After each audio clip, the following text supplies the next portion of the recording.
Nemo. I'm sure you can hear me. Yep. Okay, perfect. I have an issue with my audio. I might have to switch a couple of things. Hold on a second.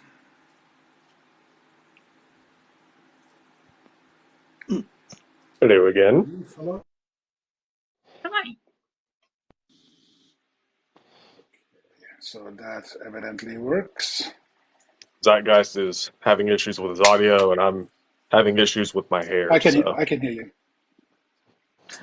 Nemo, I get that. Can you hear me still? Some days I get to the point where I have to swap it out. I mean, it's just kind of like a Lego character. I just take one off and put another one on that works.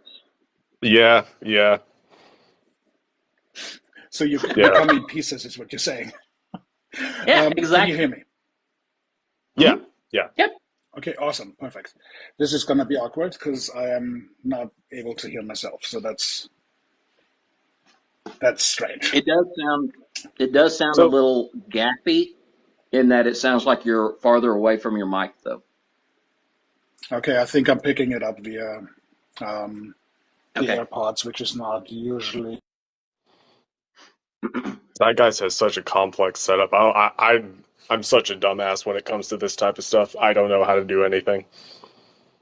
Well, I can do some of this through like OBS for Twitch and things like that, but outside of that, I don't do much else. I tried to learn OBS, and I felt so dumb. To be clear, I work in IT, right? So it should be like, doable. Oh, No, it's it not a wasn't. crossover language. No, I Yeah, mean it. it's not even, it's not even like Spanish to, French or anything like that. It's like, Yeah, Portuguese to Mongolian Chinese. exactly. Completely different, like alphabet. Like, yeah, just I I Right. I like had a thing with this one girl I was talking to about a year ago, and she's a Twitch streamer, and like when we initially started talking, I mentioned, I was thinking about getting on Twitch at some point, maybe trying it, because at this point I wasn't on TikTok. And she Yeah. was like, "Oh yeah, I'll show you how." And she uses not she doesn't use OBS. She uses fuck, what is it? Is it Streamlabs? Streamlabs? Yeah, yeah.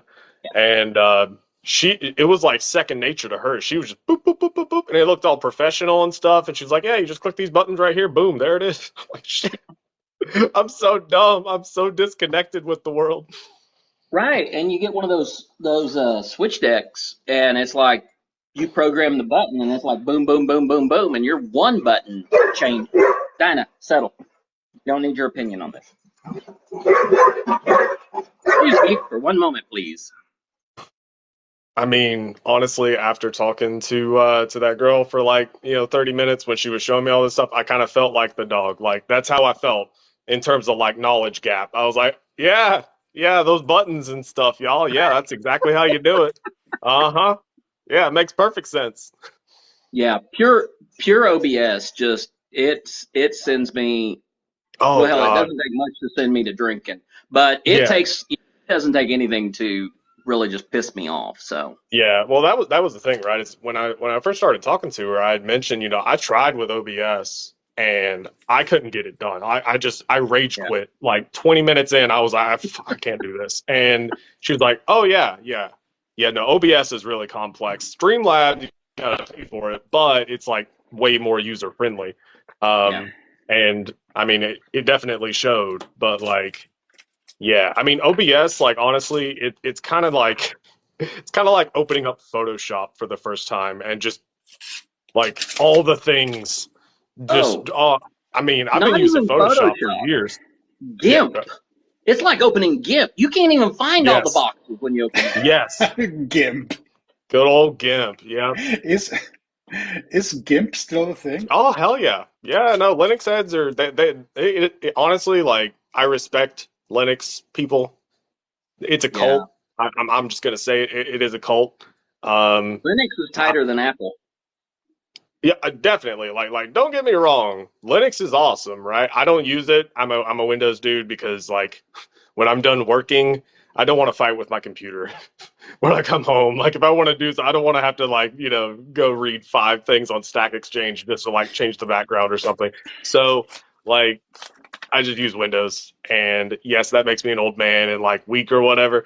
I do respect the Linux community. There's a lot of really smart people there, and they do a whole lot of really cool things. But it's kind of a cult. I think like it has to be a cult for that level of Yeah. dedication. Like you have to have like cult Oh, people yeah. for it. Usually it was somebody that was associated with network. DOS watch bar. Oh, DOS. There you go. Oh, brother. Okay, really quick, a couple of things as tonight is starting. I know that whoever is in the chat right now, all 54 of you, you are waiting for a different topic, which we will start here before too long. There are a couple of people that I'm waiting for still to come in, particularly Dr. Sandstorm, unfortunately, Sandstorm, cannot join us tonight. She is on call, our resident psychiatrist. But she recommended a PhD student who's currently in rotation and under supervision, but also already has her own clients. And she is supposedly the bee's knees when it comes to anything neurodivergent. And her channel also is dedicated mostly to neurodivergent topics. So really looking forward to her coming in. Dutch Hilligan, Dr. Dutch is on the way, I hope, as well. And we have Care Bear here, one of my locals. Hello there. I just popped in to say hi because, you're just a few miles from me. And then there's Yes, I am. Nemo and yeah, hi TransNation. Hello. Hi. At some point, we're gonna have to grab coffee. Yeah, for sure. Yeah, we'll coordinate that on the DM back end. Yeah. All right. Let's see. So we are going to, yes, Dr. Doom, I actually sent her an invite as well, and she has, I think she's super busy. So as far as getting started with the topic of neurodivergence, I just want to throw in very transparently, if you will, that I am about as uneducated about the topic as humanly possible. And with that, I plead for some forgiveness as I'm asking ignorant questions, probably. But I think it comes really from the position of wanting to be informed about it, because I think the intersection of neurodivergence and autism is frequently blended, while they may not be the same. And therein lies, I think, already discussion, food for discussion. Stephen, it is neurodivergence tonight. I just saw it coming through in the comment section. I know that Genevieve has some experience here. If we can just cue you in that way, when we talk about neurodivergence as a broad topic, what's the first thing that you think the uninitiated need to know? So, in my experience, and I was diagnosed with forms of neurodivergence about 7 years ago. But for me, it is a configuration of the neural pathways so that models of thinking and taking in information and responding to information, as well as processing information, that can be somewhat debilitating within a wider societal or cultural context. So for me, the list of neurodivergence that I have, each one of them has a capacity to, when put into a certain cultural context, create challenges, create difficulties, and create, I would say, in some places, hostility from others because they don't understand that I look at the world, I process the world, and I respond to the world somewhat differently than others. If you want to compare and contrast, what are the differences in your perception and in your processing capacity?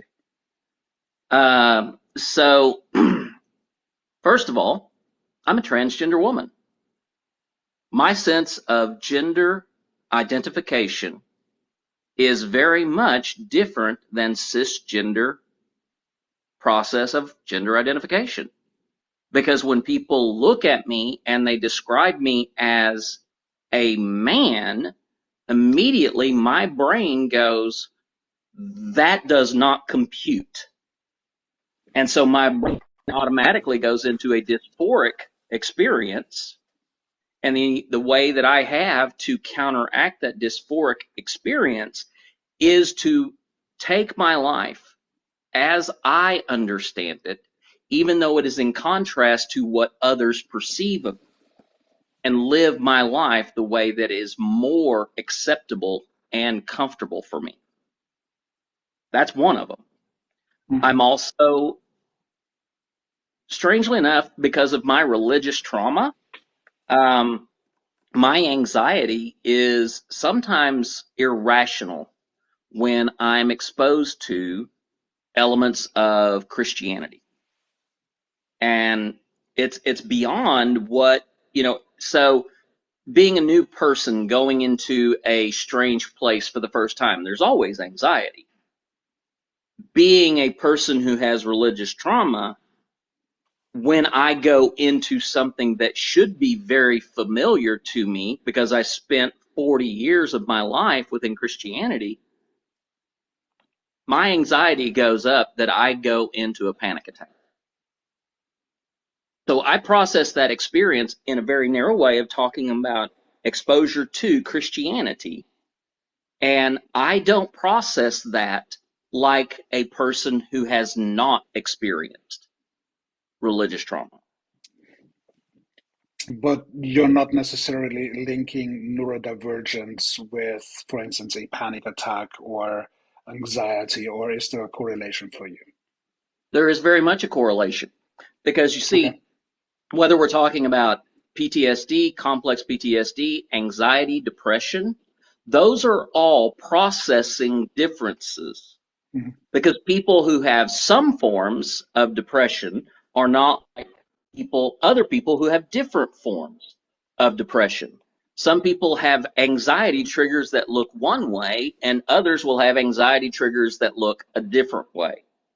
And all of them will look totally different from somebody who does not experience depression in a chronic sense, somebody who does not have a general anxiety disorder. Because when looking at a situation and dealing with that situation, it begins to stress the body. The body is looking at something that normally shouldn't stress the body, but all of a sudden it's now thrown into this position and that stress compounds. These are Okay. forms within a wide umbrella of neurodivergence, as is ADHD, as is autism, as is homosexuality. If I can put you on the spot here for just a hot second, if you will, uh, many many people in the US broadly, I think, go undiagnosed. Could you just explain a little bit of your journey from feeling perhaps that you're not conformed to what the social expectations and norms are to actually arriving at a diagnosis? What was that journey like, and what were the cues at some point where you thought, you know what, there is something that I need to have perhaps evaluated and looked at from a deeper diagnostic level? So I'll put it just as bluntly as possible. I've always been weird. The interesting thing that we Well, if see, that's the measure, we got a problem, my friend.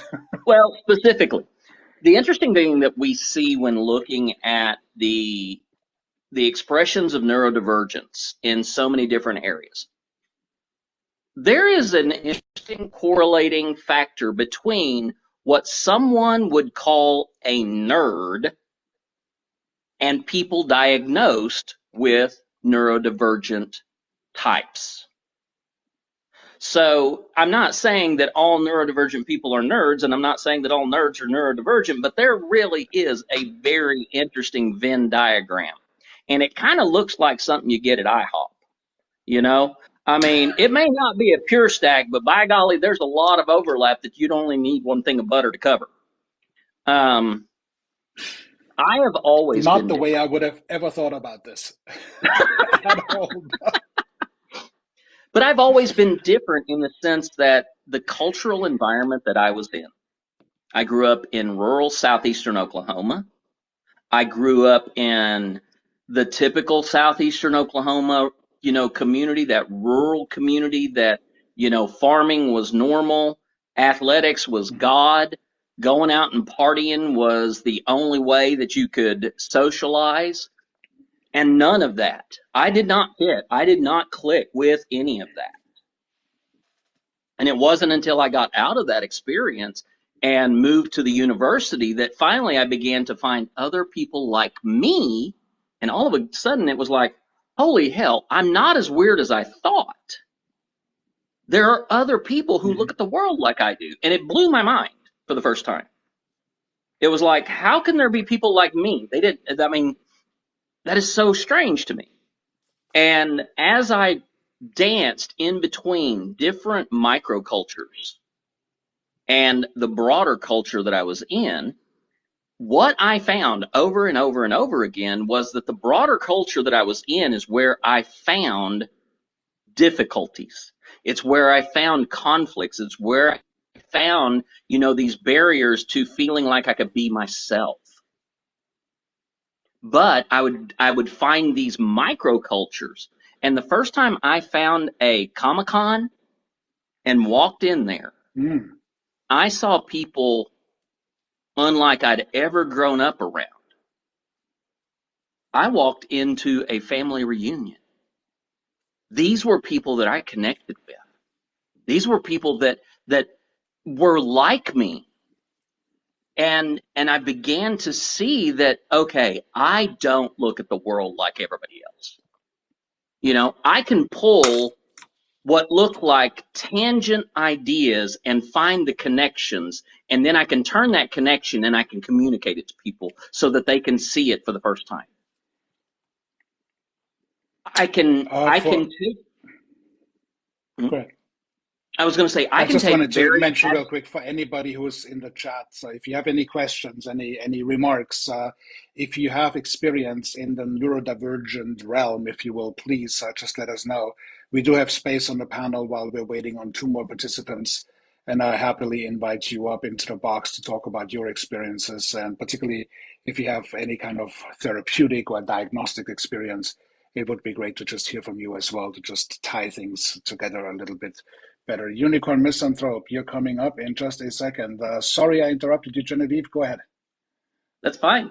But one of the things that I've been able to see that is, and this comes from feedback that I get from people. It's not from me looking at something. It's people coming to me and saying over and over and over and over again, you explain that in such a way that I can understand that. Nobody else has been able to do that. And that ability is something that is inherent to me. It's something that just feels natural, because if I have a huge concept, and as a pastor within a mainline denomination, try explaining the Trinity to people, try to explain grace to people. And I had to be able to communicate this to people in a very realistic way. And every time I did that, I could take an abstract idea and give them something that they could hold on to, just like it looks like something from an IHOP. It may not be a perfect stack, but you only need one thing of butter for it. There are people who lodge that image in their head, and they began to look at the different forms of neurodiversity in a completely different way. So I found that these things were a part of all of my life, and somehow I stood out from others. Because when I run into someone who sees the world like I do, it's like finding a long lost twin. And being able to sit down and talk. There has been no one who could, do that thing where you start a sentence and then they can finish it. There has been hardly anyone in my life who's ever done that. I've only found one in my whole life who could do that. She is my best friend. She is somebody who keeps me, moving forward. And she was the one who helped me understand the way that I look at the world is a form of neurodivergence. Okay. So I have a question. When you say that it's rare, or the way that you look at the world.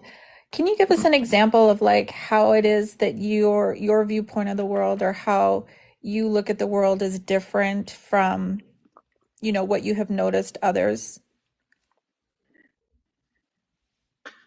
So whenever I talk about transgender genocide and being able to communicate what the impact is on the transgender community, to be able to take concepts that people would not and do not want to use and begin to show people that these things that look like they were seemingly unrelated do in fact connect in a very clear pattern of cause and effect relationships. So that, when we look at how something is, happening in the world, it's like, okay, so how is that related to that? Most people don't see the relationship of that. But I do. I see that relationship. I see that connection. And I'm able then to communicate how that connection works. How is it that these seemingly different and completely isolated items can actually be correlated into a cause and effect relationship?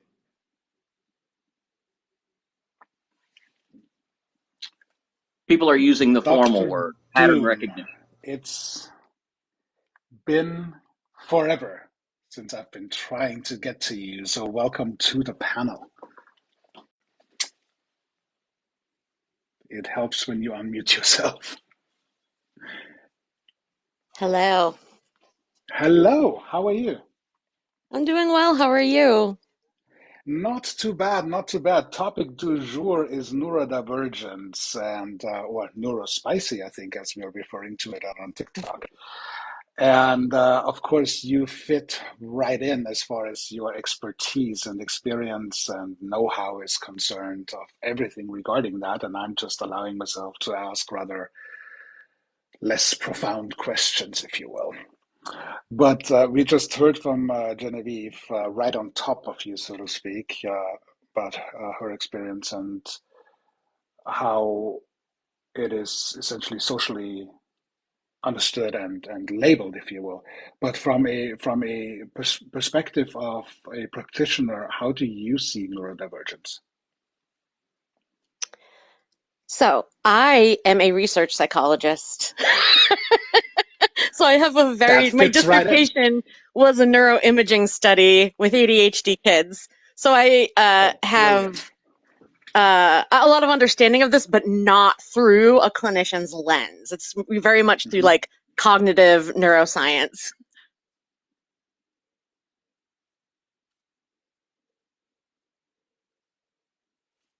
I think connection maybe. And we lost her. I'm Yeah. back. I'm back. Sorry.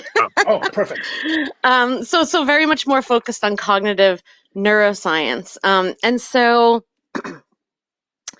uh, I think that there's so much individually going on with everybody right now, between kind of their own like self-discoveries happening through TikTok and other social media platforms, but then combined with the rise of fascism and late-stage capitalism and how that's affecting everyone's mental health. I just feel like we're at a time where it can be so hard to parse what's actually going on, and that it may not be worth, for as an individual, I think it's important to consider, what different factors could be contributing to your wellness or your lack of wellness. Um, but it can be so hard to identify what is actually something that's causing an issue for you versus something that is an artifact of society that's causing an issue for you. And I think we're at a point where the cause actually doesn't matter. And so it's really kind of how do we take all of us who have been traumatized in one way or another, and move forward to make change.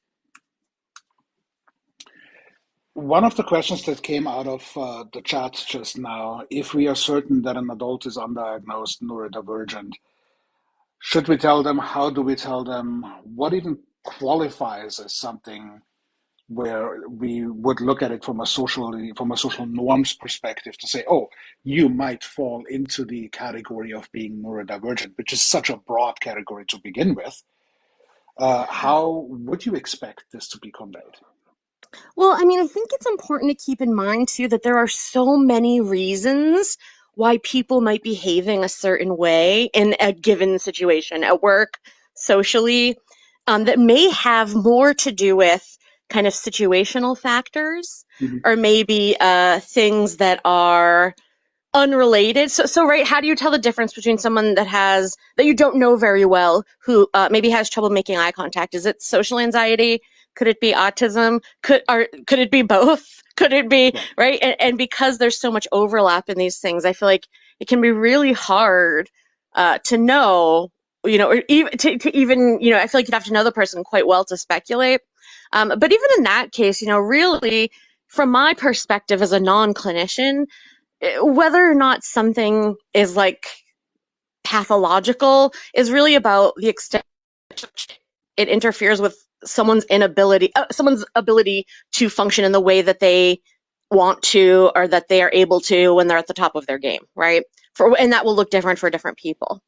Um, and so I think it's important to kind of one, not to put, to withhold judgment and understand that there are lots of reasons people might behave certain ways, but also uh, to keep in mind that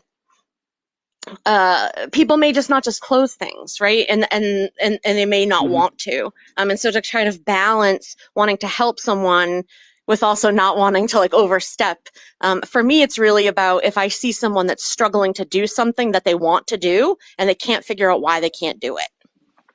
So, in a fully, I would say, almost stereotypical, ridiculous self-disclosure piece, the first time I truly was made aware of the autistic neurodivergent realm was through Rain Man and Dustin Hoffman, Hey, mine which too. I Mine think too. it may have done a lot of positive to introduce the subject matter. But Unicorn, since you have some inside track and experience as well, would you want to fill us in as to where you fall on the neurodivergent realm, if you will? Yeah, so just one thing, just so sorry, Legume knows like my mild experience in a clinical setting. I don't have the education that she has. My training while I was I worked in behavioral health in the military. And what I did was specifically the PTSD clinical side, which is covered under the Neurospicy diagnosis because it does rewire your brain. So I worked with Marines and other sailors coming back from combat zones, from active duty tours, who were dealing with very complex traumas. And on a personal level, I experienced the very typical AFAB track for neurospicy diagnoses. I was diagnosed with ADHD in fourth grade. Unfortunately, I failed on both Adderall and Ritalin, and my mother, rather than deciding to pursue it because this was the 90s, decided that this is all a made up diagnosis and I had grown out of it. So I was not diagnosed formally again until I was 22. So I went most of my life unable to function. It was very, very difficult. And it was at that point in time I started receiving an entire other litany of diagnoses, and all of them falling under the neurospicy. I was given borderline personality. I was given bipolar type 2. I was given CPTSD, OCD, major depressive disorder, neurosis, and ADHD. And it was not until within the last year I sat down with my psychiatrist and I said, "You've got to stop throwing me on medications that aren't successful." And I sat down and explained, I have recently learned through multiple nibblings being tested that there is autism in my family, and I would like to see if that is what's going on and why I'm unsuccessful. So at 33 years old, I officially lost all of the other diagnoses and became diagnosed with autism, ADHD, and CPTSD. So I have the very typical AFAB track of diagnosis. And something I want to say to go off that, so I have those same 3 diagnoses. um, and I have secondary diagnoses of major depressive disorder and generalized anxiety disorder, which in my case means that when I'm appropriately treating the autism, ADHD, PTSD, my depression and anxiety symptoms go away. So when I'm not addressing them, I have clinical levels of depression and anxiety. When I am addressing them, my depression and anxiety are the best they've been since I was like 10, truthfully. I'm the same when mine are not properly treated, when I do not have the proper accommodations set in place. I begin to very much exhibit signs of manic bipolar, of the type 2, the very quick cycling, into high mania, and also OCD because I hyper focus on my thoughts due to the trauma. And so they will cycle to the point that they become intrusive level thoughts, ideations, and such. So when that is treated, the OCD completely disappears, which would not happen if I was actually in fact OCD. Sorry, toddler. Let me give me a second. That's all right. You mentioned that some of those conditions, if you will, run into in your family. So I'm wondering, and I just want to open this up to the entire group here, whether we see conditions to be hereditary, similar to, for instance, generational trauma, which there is plenty of evidence since 1966 that it transfers from a hereditary perspective. And then Mr. Legacy in the chat that just caught this, various conditions overlap. So the DSM-5, I think, proves that as well, that a lot of things actually in the DSM-5 are conjoined and somewhat overlap. So this entire thing becomes an entire mess in and of itself. Well, so Can I? Dr. Jim will have a better understanding of the exact genetic component, but in my specific case, I am testing next week, but everyone in my family who is diagnosed neurospicy has officially within the last year received their diagnosis for the genetic Ehlers-Danlos syndrome, which is a connective tissue disorder, and your brain is nothing but connective tissue. So it is very likely, in my case, it is a secondary to the genetic Ehlers-Danlos in my family.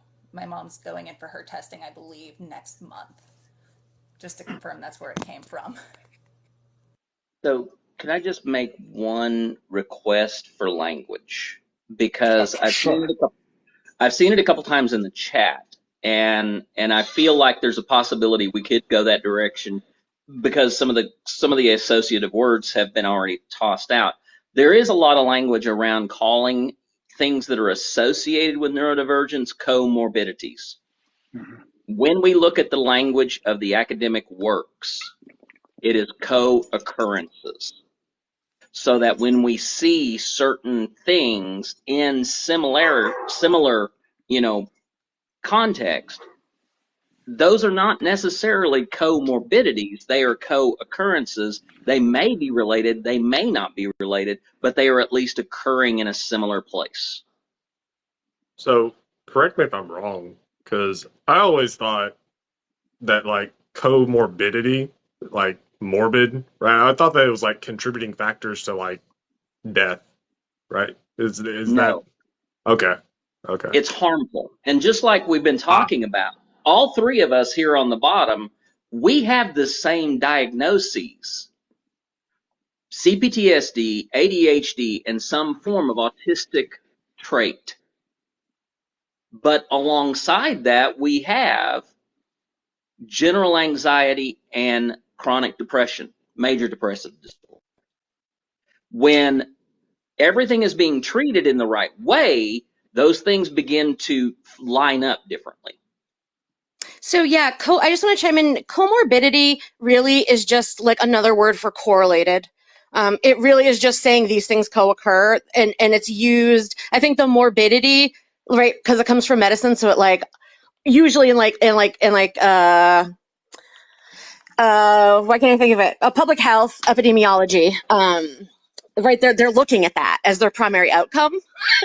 And so like it's like the likelihood of death, and that's where it comes from, but it really just means correlation, co-occurrence, and so there could be underlying causal factors that cause both, or like in my case, the underlying unaddressed diagnosis mainly of autism was the causal factor of the depression and anxiety. The reason why I'm asking for the vocabulary sensitivity is that comorbidity has been weaponized when talking about autism spectrum disorder. And right now, the target of that has been gender dysphoria. In that, it has been used in multiple states already to say that if there are comorbidities of autism, ADHD, depression, or anxiety, those should be treated first before gender dysphoria. So I'm just asking that because it has been weaponized. I think co-occurring is, I mean, it's exactly the right concept, co-occurring or correlated. And I think that that there's no even adaptation that needs to occur, because that is the correct way to refer to it. So and I'm really reluctant to use that word because treatment from a classic sense does not seem to be the correct term for me on this. But we do still apply a socially normed perspective of somebody who is in the neurodivergent social category, if you will, should seek treatment, ideally a diagnosis, of course, then potentially being medicated and or receive therapy.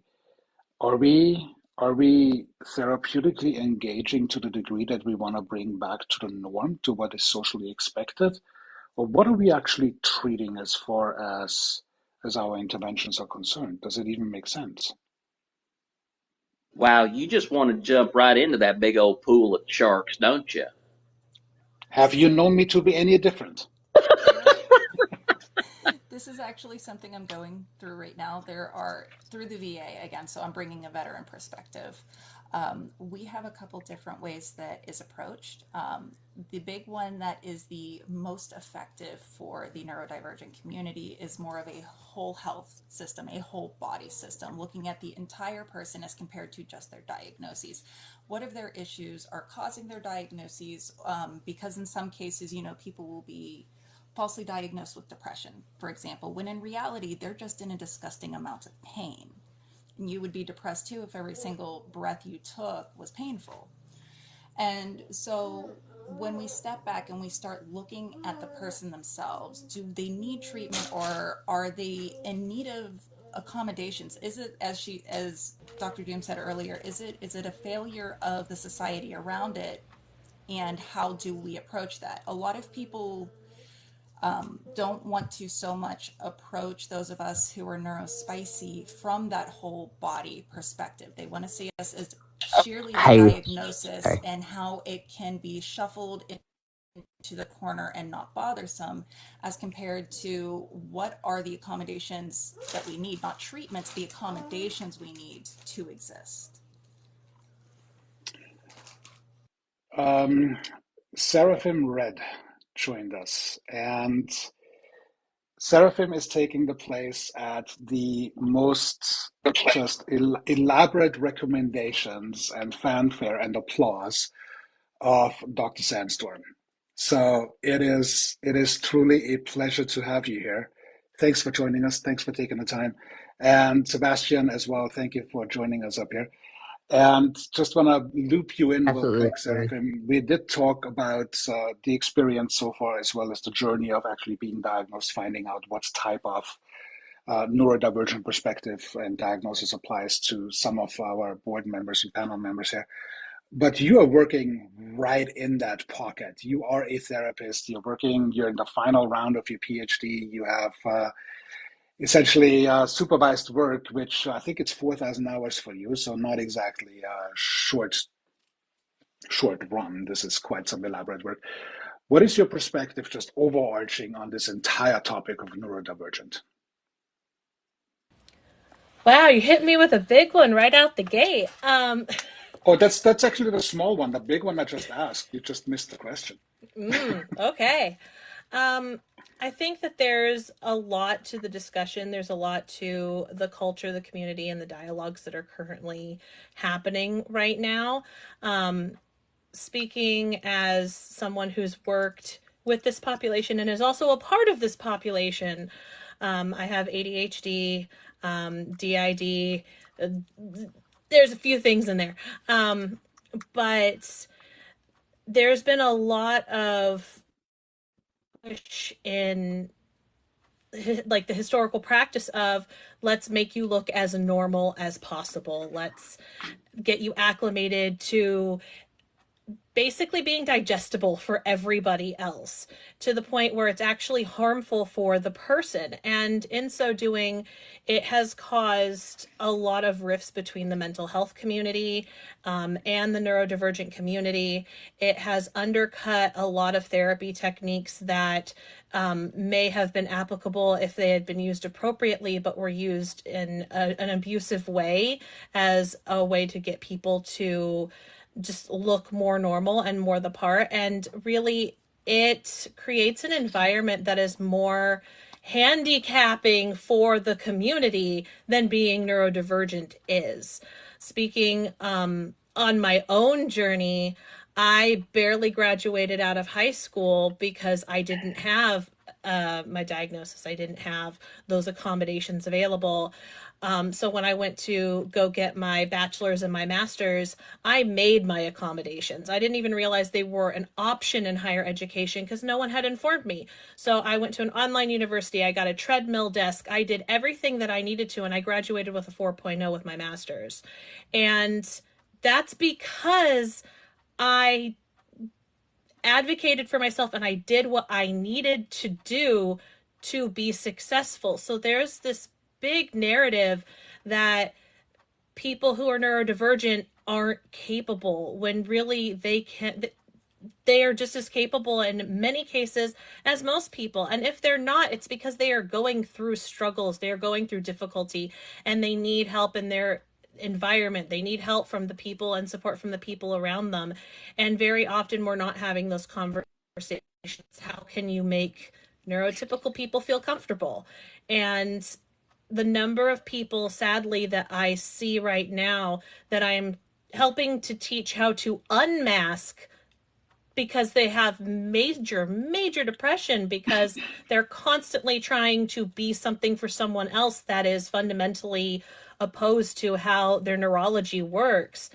The number of people that I see who just don't even know who they are and have lost their sense of self because of this is absolutely astronomical. And the self-loathing that comes from years and years of feeling like there is something wrong with you rather than there's something wrong potentially with the environment. And I think the most important and telling thing, and it's something that I really just came to the realization of on a personal level recently, is we look at kids in school and we force them to sit still and study in a book for hours and hours and hours and hours. And what do doctors say is one of the most unhealthy things for you to do?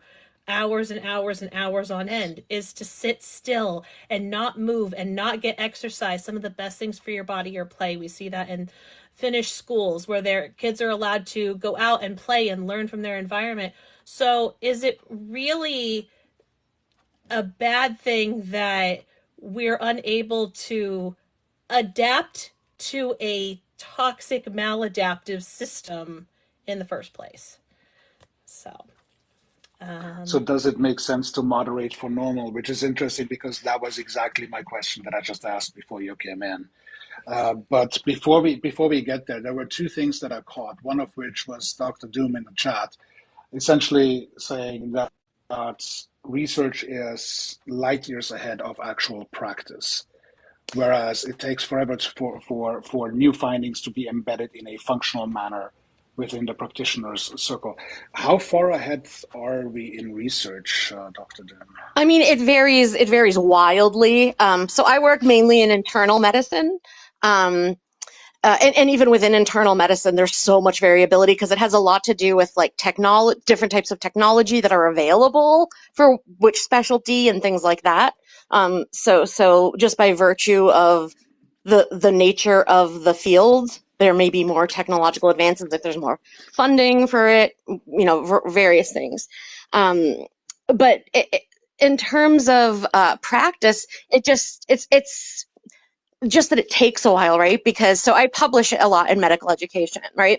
And so first you have to go through the whole publication process, right? Which can be a while, right? It can take up to a year, if not longer. And then you have to allow time for like that people to read that, and it has to have been impactful enough, you hope, that it gets picked up on, and a lot of stuff doesn't. And then it has to be so widely agreed upon and so important to everybody across all these subspecialties that it becomes like assimilated. Or at least within a subspecialty, right? There has to be at least some agreement. And so there's a lot that gets missed just by virtue of the fact that medical training is so intensive, and they're always drinking out of a fire hose, and it's virtually impossible to try to learn everything you need to learn and keep up on the literature at the same time. So there's going to necessarily be some gap there. And so all this to say, acknowledging people that have had horrible experiences one-on-one with doctors, I agree, I've had those too. And so it's important to keep in mind that there are problems in all of these systems, but it's not always the fault of science. Sometimes there are so many other barriers between science and practice in implementing what we know from research. And So, we do have another academic in the room that I've been waiting for quite desperately. Dutch, welcome. You have some background as well in all this. So when I introduce us real quick as to how you factor into the whole neurodivergent realm. Well, did undergrad was an engineer. Had to do those English classes because of those gen eds. Discovered a natural tendency for reading, the human aspect of that. So I started studying that. Got a degree in literature. Didn't quite answer the questions, so got a degree in philosophy and political science, economic theory, religion, that kind of stuff. None of that answered. Then in early 40s, someone said in the middle of getting my daughter diagnosed, and it was the head of the pediatric psychiatry at U of M, and one of the co-creators of the ADOS test said, has anyone else in the family ever considered getting tested? Dad, have you ever considered getting tested? So I went and got tested, got diagnosed myself autistic, and then went to U of M and got a degree in there from the School of Social Work in Disability Inclusion and Equitable Design. So kind of personal journey that, became a professional journey that then turned back into a personal journey that then reflects back now into a professional journey again, because that's just how I have to do it. So a little bit of, business and pleasure. Got it. Well, thank you for joining us. And I want to return overall to the entire question that I kind of short stopped when Seraphim joined us, which was the idea of we are treating, diagnosing, medicating, and with therapeutical intervention from the perspective of wanting to bring back to what is deemed socially normal. The question is, to begin with, is this even an appropriate approach? B, are we essentially doing the individual patient who is diagnosed with whatever applies an actual disfavor by wanting to regulate back to normal? And I so just throw this out. Yeah, Genevieve, please.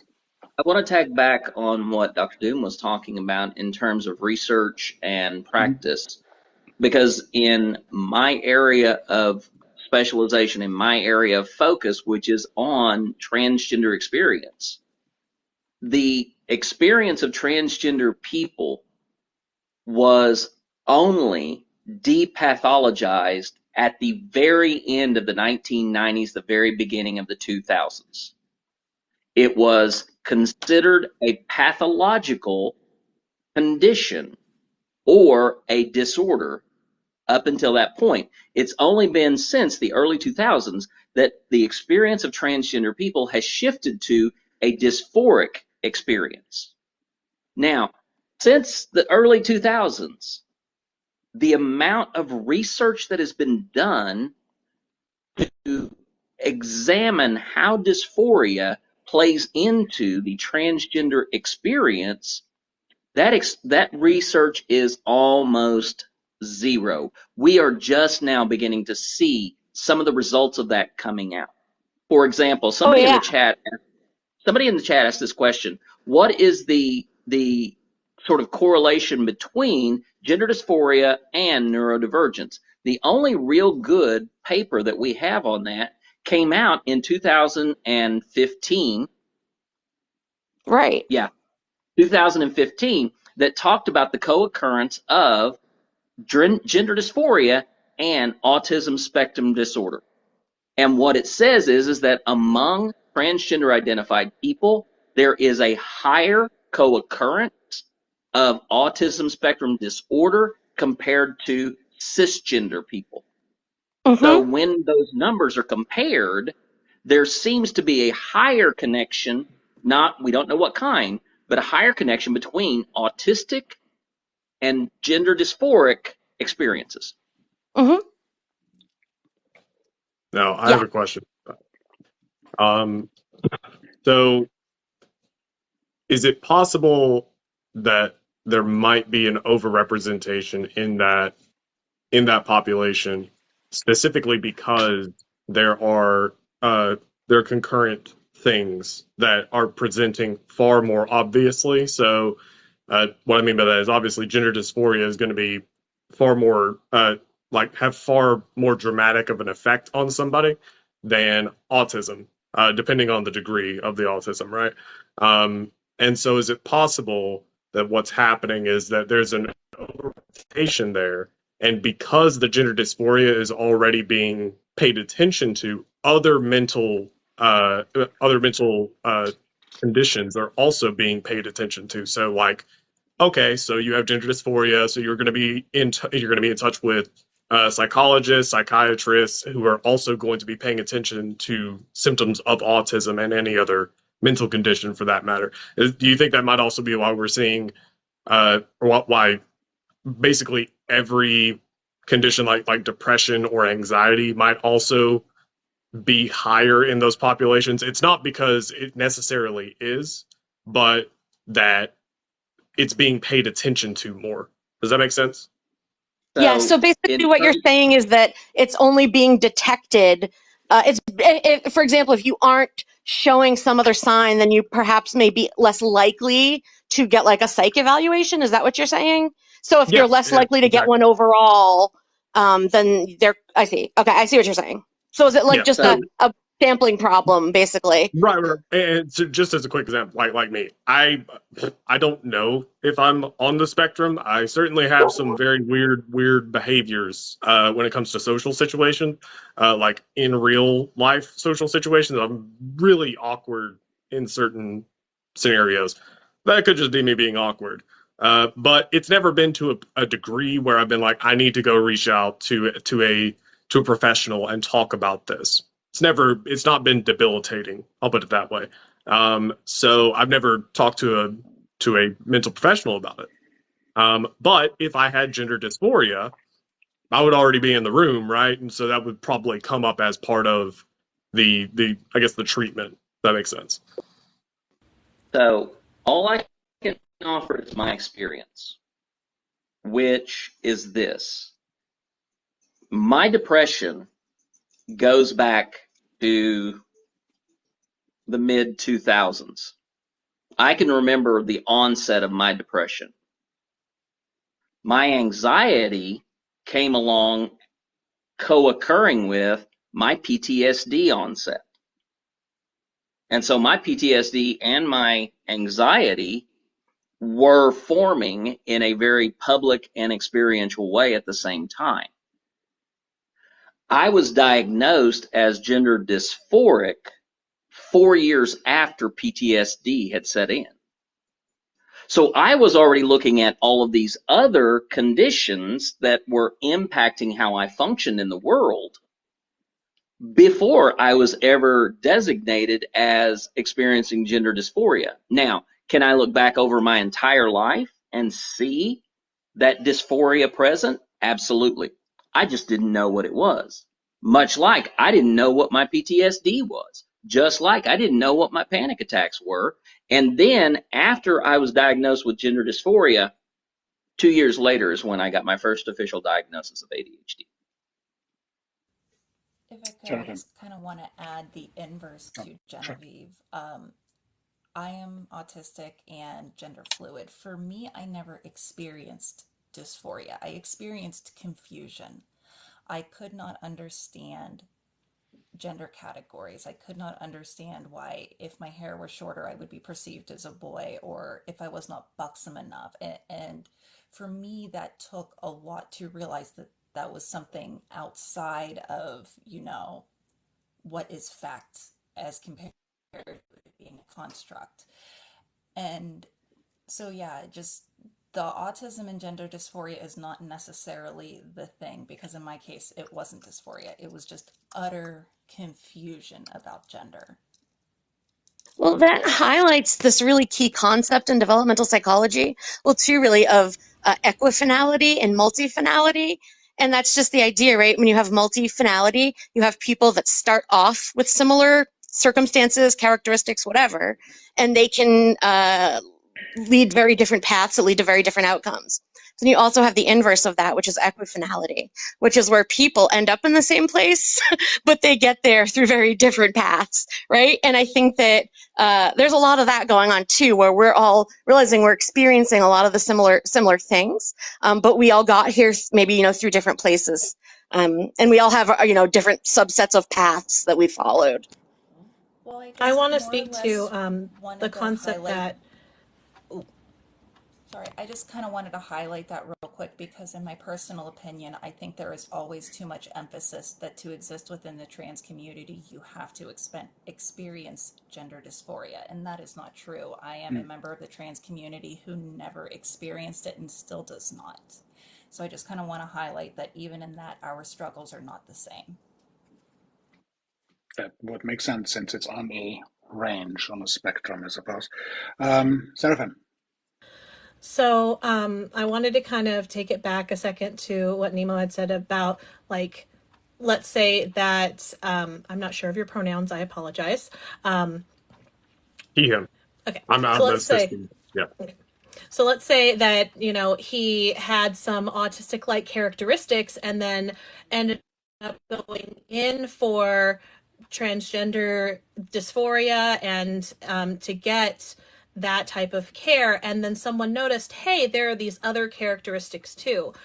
When going through diagnostics, you for almost everything in the DSM, you don't qualify for a diagnosis unless it is an impairment on your functioning in the neurotypical world. So just because you have autistic like traits, or you have similarities, or you may have certain things that you can relate to, does not necessarily mean that that is something that you have. It's very similar too with personality disorders. We'll say there are people who have that leaning but don't have the disorder because it's not impairing their social, emotional, and cognitive abilities. So I do believe that there probably are some people who go in with multiple things that are bothering them, and they just happen to get multiple diagnosed in that process. But if it weren't something that were debilitating, then it's not going to be diagnosed, because I think that's a misconception everyone has when it comes to any sort of clinical diagnosis with the DSM and mental health, is that these are extreme out there types of things that people experience that, if you've never experienced it, you never had it. Everyone has experienced a hallucination. When you hear someone call your name and you swear you heard someone and you're like, wait, what? Oh, there's no one there. You just experienced an auditory hallucination. everyone has these moments of experiencing it. It's just the degree and severity that delineate a normal experience from a disordered experience. And then we have to then separate out, is it really a disordered experience, or is the environment toxic and not conducive to good mental health? And that's why it's a very nuanced, complex conversation that gets lost in a lot of black and white dialogue when it comes to these sorts of issues. The autistic community, black and white thinking, shocking. Well, and I do like to point that out because, yeah, as a member of that, right, of that community, where often we get forced into. Just this morning, I was in this live, and some man was telling me that I don't that autistic people don't understand sarcasm, and while I was reading him very sarcastically, but yeah, it cracks me up because that normal abnormal binary that they like to force us into is their creation.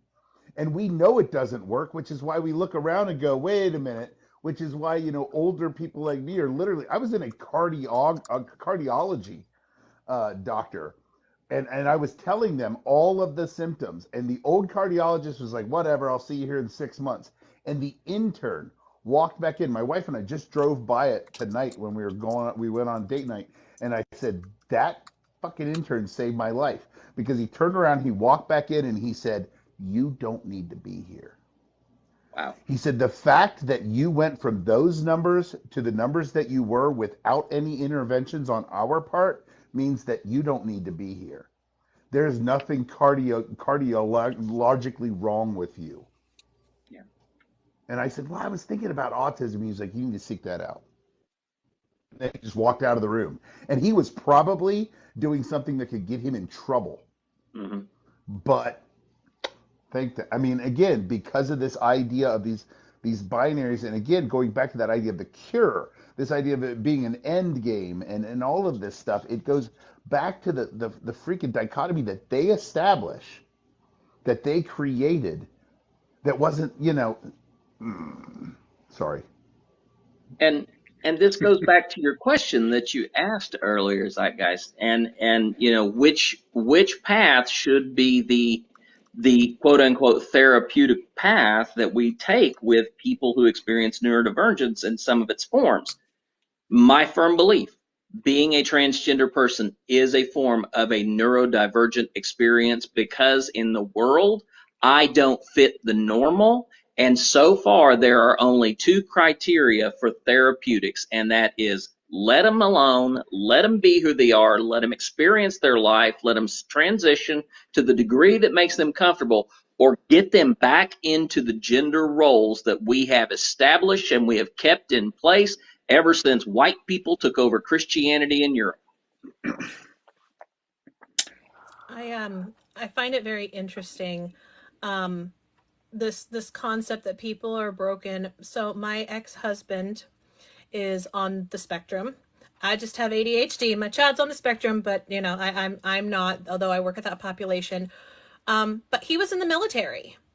And the number of former military people that are coming out and finding that they are on the spectrum is huge. And yet, being on the spectrum is a disqualifier for joining the military, which is hilarious because, especially is where you're not necessarily front lines, you're not seeing combat. Like, there's a lot of technical specialities where these people thrive, and they thrive because they have that structure, that support. Basically, it is built into the military system. You have your house, you have this, everything is always the same way. Every day you have all these different, you know, lines you have to There, follow, no and it executive provides. dysfunction when someone else is doing it for you, right?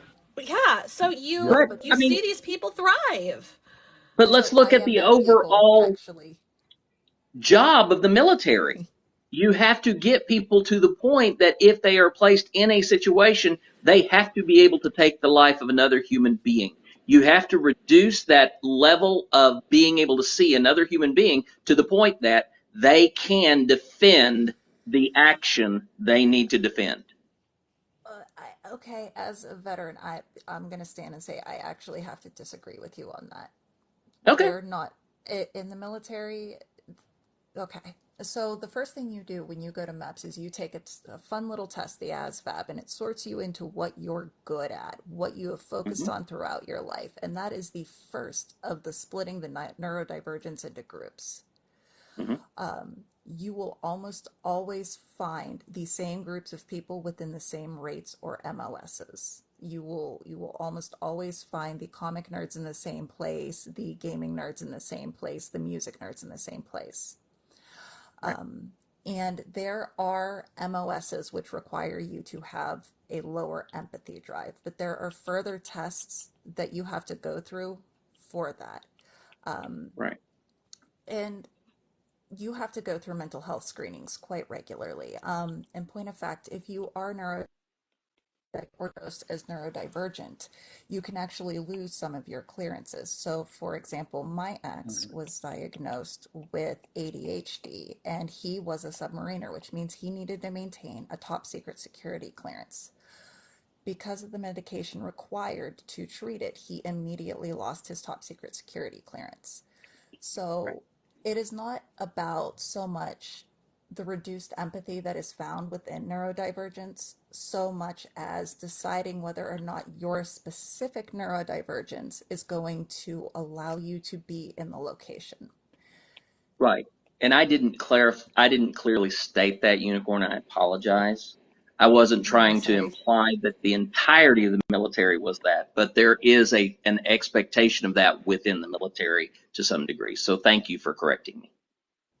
Again, I So that from again, that's going to depend on your rate and your MLS. For me specifically, I was a corpsman, which is means I am to be the exact polar opposite. I was the combat medic for the Marines. I get And that.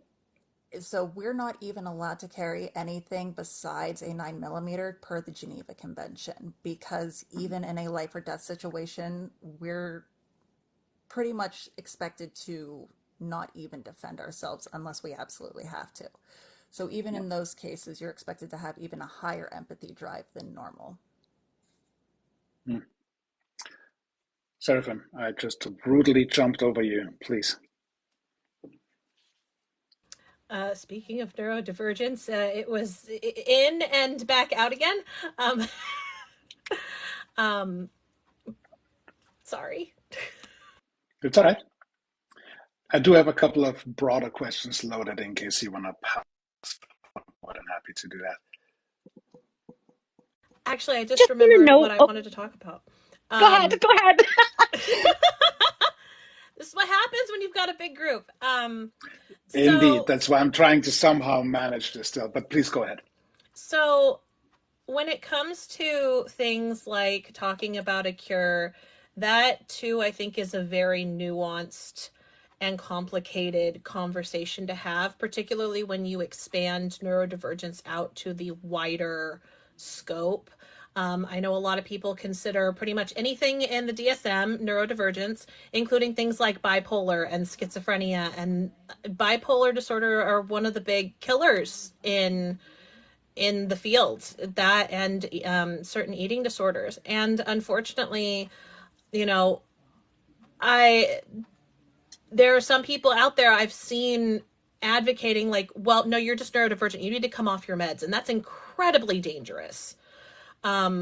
I'm not saying that that's the way for most conditions, but there are a few that are really bad. And I've also worked with people who have very high access needs, who are on the spectrum, where just being around other people is torturous. It is excruciatingly painful. One of the most tragic things I saw were two people who genuinely loved each other, but because of their different neurodivergent types, the sound one would make when happy would cause debilitating pain to the other. And it I never thought like star-crossed lovers was a real thing until I saw that, and I'm just like, it's literally not compatible. So I'm not necessarily saying to have a cure, but we need to find ways to mediate these incredibly severe torturous level um issues with certain people because it's, it's humanitarian. Now, does that mean a cure? I don't know. I don't know what options there are, but I still think that there is a place for that where, you know, I've had people who are neurodivergent tell me there are worse things than not existing. When things hurt this bad, you just would do anything to make it stop. And we need to find some way to get those needs met. And I don't know what that means, but I think a lot of people who have higher access needs sometimes feel left out of the conversation because people are saying, don't cure this. We have the right to exist. And then you have people who are suffering so bad that they're just like, please cure this. I can't function even if I had environmental accommodations. This is a living nightmare. And I really am a big advocate for making sure we don't speak over the voices that can't speak for themselves. Well, 100%. No, and that's 100% because, but we also have to remember that the medical community a lot of times, deals with mitigating symptoms, which in those situations we could use symptom mitigation. I mean, everyone always makes fun of me because of my glasses, but it's a symptom mitigator. It's the fact that I don't, by the end of the day, I mean, like, anyway, that could be one of those ways that we do it. But universal design, I've been playing around with this. I run an honors college, and when I lied, cheated, and stealed like a pirate and got a wing built for the honors college. And one of the big things that I did, incorporating universal design. And I have students, whether if they are or not, they don't know. I don't, again, showing no outward symptoms, all these other things. But I have tons of students that come up claiming, that they are neurotypical, who have talked about the sensory break room, have talked about weighted blankets, have talked about all of these things that I have incorporated. The fact that they can walk into a building in a college where there are fluorescent lights that can dim. And you should have seen the architect when I said, I want dimmable lights. And they said, why would you want dimmable lights? And I said, did you see the first thing on the list that says accommodative and accessible? And I've had to fight for a whole bunch of things, but just those small little accommodations for everyone Yeah. has helped immensely. So universal design, not having separate but equal, but having one. And so that those people who don't realize they need accommodation, it makes their life a little easier when the lights don't hum for everyone. I'm just saying. And a lot So, of I mean, people, Right. yeah. and neurotypicals need to learn how to communicate with neurodivergents as much as neurodivergents learn how to communicate with neurotypicals. We've been, So and I tell my wife that all the time. I have spent years dealing with them. They can spend a couple dealing with me. agree, full So, agree. I just want to touch on a couple things. So first about just to hop back to the discussion about empathy. So really, neurodivergent is not synonymous with having less empathy. It's just associated with atypical empathy. And so it's empathy that may not look the way you'd expect, or that is even very extreme hyper empathetic. But so I just wanted to point that out because there's some discussion about that in the chat. And yes, to universal design. So I was just recently on a panel at my university where we talked about universal design, and our whole public health building. They hired like these contractors that came in and from floor to ceiling redid everything based on the principles of universal design and universal accessibility. And it was so expensive that it's like cost bro, but it's like, why can't we take the low hanging fruit at least and start to put that into practice right away, you know? I have a student who is a little person who, when she walked in to just graduated 2 weeks ago. When we were talking about this, I'm interviewing her, some research that I'm doing now, and she said, this was the first time in 22 years in public education when I walked in and saw that there were step stools everywhere, and when I walked into the bathroom and saw that there were squatty potties. She was like, I realized that this place was built for everyone. First time in my life, Doc. And I was like, that's all I want. That, and it was a $18 step stool from IKEA, people. It wasn't rocket science. It was a $5 door pull that was 18 inches off the ground in the bathroom that I put on with myself. Probably broke some union rules, but who cares? It got done I think because it's it wasn't important. the ADA. So the college wasn't going to do it because it wasn't within. Hey, they said 4 feet. We're good. And I said, 4 feet. The elevator. She can't even touch the elevator button.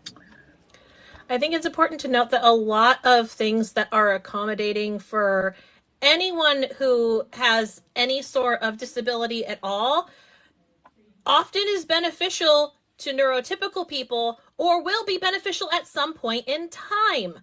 I like weighted blankets. Those help with your sensory nervous system regardless of who you are. If and the hilarious thing was my husband ended up on a medication that had a horrible side effect of massive anxiety attacks. And like that was the first time that he really understood what my child goes through, having panic attacks, being, on the spectrum. And, my husband's freaking out, doesn't know what to do. And I'm like, why don't you try stimming? Actually try shaking your hands, doing those things. And so he's like, okay. And he's like, what? Why is this working? I'm like, because they figured it out already. They've solved the puzzle already. You need it now. You can use this now. And there's so much that we just say, well, this doesn't look normal, so I'm not going to do it. But there's a reason. And when you start to understand the reason, you start to see how these things can benefit more than just, the neurodiverse community. They can help the regular community. When I herniated the disc in my back, suddenly I needed a bidet. I'm sitting here like, how can I move to do what I need to in the bathroom? Because we don't talk about this ever. And this was the most tragic part. My dad has a broken spine from childhood abuse. And I remember in that moment when my spine was herniated, I'm sitting there trying to, take care of business, and I'm just humiliated. I'm asking my partner for help. I remembered my mom constantly yelling at my dad about having dirty underwear. And I call up my dad and I'm trying to give as much dignity as possible. And I'm like, hey, what do you do if you can't reach? And he said, well, sometimes you can't do anything. And that was the moment when I realized there were accessible accommodations available this whole time, and no one, not the doctors, not the therapist, no one thought to say, are you able to meet your basic needs and provide options? And so I went out and I got him a bidet. We got him the whole thing. And 35 years after he broke his spine, he was finally able to have dignity in the bathroom. But Yeah. this is something that could happen to anybody. Like, these accommodations aren't just for the special stars, they're for Exactly. everyone. Yeah. And So go ahead. I was just going to say, it is, it's a matter of, this sense of privacy versus personal. And people get those confused sometimes. There are some things that need to be private, but there are some things that are personal that we have to learn to talk about, because sometimes those things that are categorized within the personal need to be discussed, so we demystify and we normalize things that are happening to everyone, or at least a larger number of people than is assumed. And so people are not sitting around saying, oh God, I am so fucked up. I am so weird. Nobody else is having this kind of an issue. No, that is a personal issue that we can talk about. We just don't want to, because we've been told that's something private. You keep it to yourself. So this is something I noticed in the chat earlier, and I think it was reiterated to some degree by Dr. Doom, is the idea of labeling. I mean, inevitably, in order to become somewhat conversationally functional, we need to develop language around the phenomena that we're describing. Frequently, we lose track of what the label actually means because it comes socially conjoined with all kinds of associated meanings, frequently not in a positive manner. But from a language and a connectivity perspective, what type of label does the neurodivergent community expect the non-neurodivergent community to learn, to understand, and to actually utilize so that we have a conversational basis. What is So for right and me, what is wrong? sorry, it's so hard No, go to. ahead. I already struggle with social cues under normal circumstances, so. That's um, exactly why we're doing this live. I think there's two things. So we really don't want to use functioning labels, but really talk about support needs. And so I would be right. So the support needs are organized in the DSM into 3 levels. Level 3 is like needs substantial support, and I'm paraphrasing, but 2 is needs some support, and then level 1 is needs support. So someone that's a level 1 would be someone like me, who is a low support needs autistic person. And the key thing we want to keep in mind is that on social media, the voices of people like me are grossly overrepresented. And so it's important that if you're learning about autism, that you supplement, you can use TikTok as a springboard for things to research. But it's important that you then go do that research, because what you see on TikTok is not representative of the autistic community largely, right? Because not everyone's going to be on social media. So there's that language about kind of support needs, and then also this language about masking and high masking. And so when people will say, "Oh, you don't seem autistic," and it seems like it's supposed to be a compliment, and it's like, "Yes, I'm aware. I'm trying really hard not Yeah, to." that's the trauma. Yeah, I don't seem autistic because trauma. Right, exactly. So for me, it's really about those two things: is support needs and the understanding what masking is and the deleterious effects it can have. Also, Hi. sorry, having really speaking to the person themselves. The thing is, with language, it's very dynamic and it changes all the time. Working with the LGBTQIA plus, which I'm also a member of, talk about the intersectionality there. But I do a lot of therapy and gender affirming care, and one of the first things you learn is there are some people where like queer is now a more common word for people to use, but there are people of the older generation where that is triggering and deeply upsetting. And language is going to change over time. For the longest time, I got mad at my dad because he used the R slur.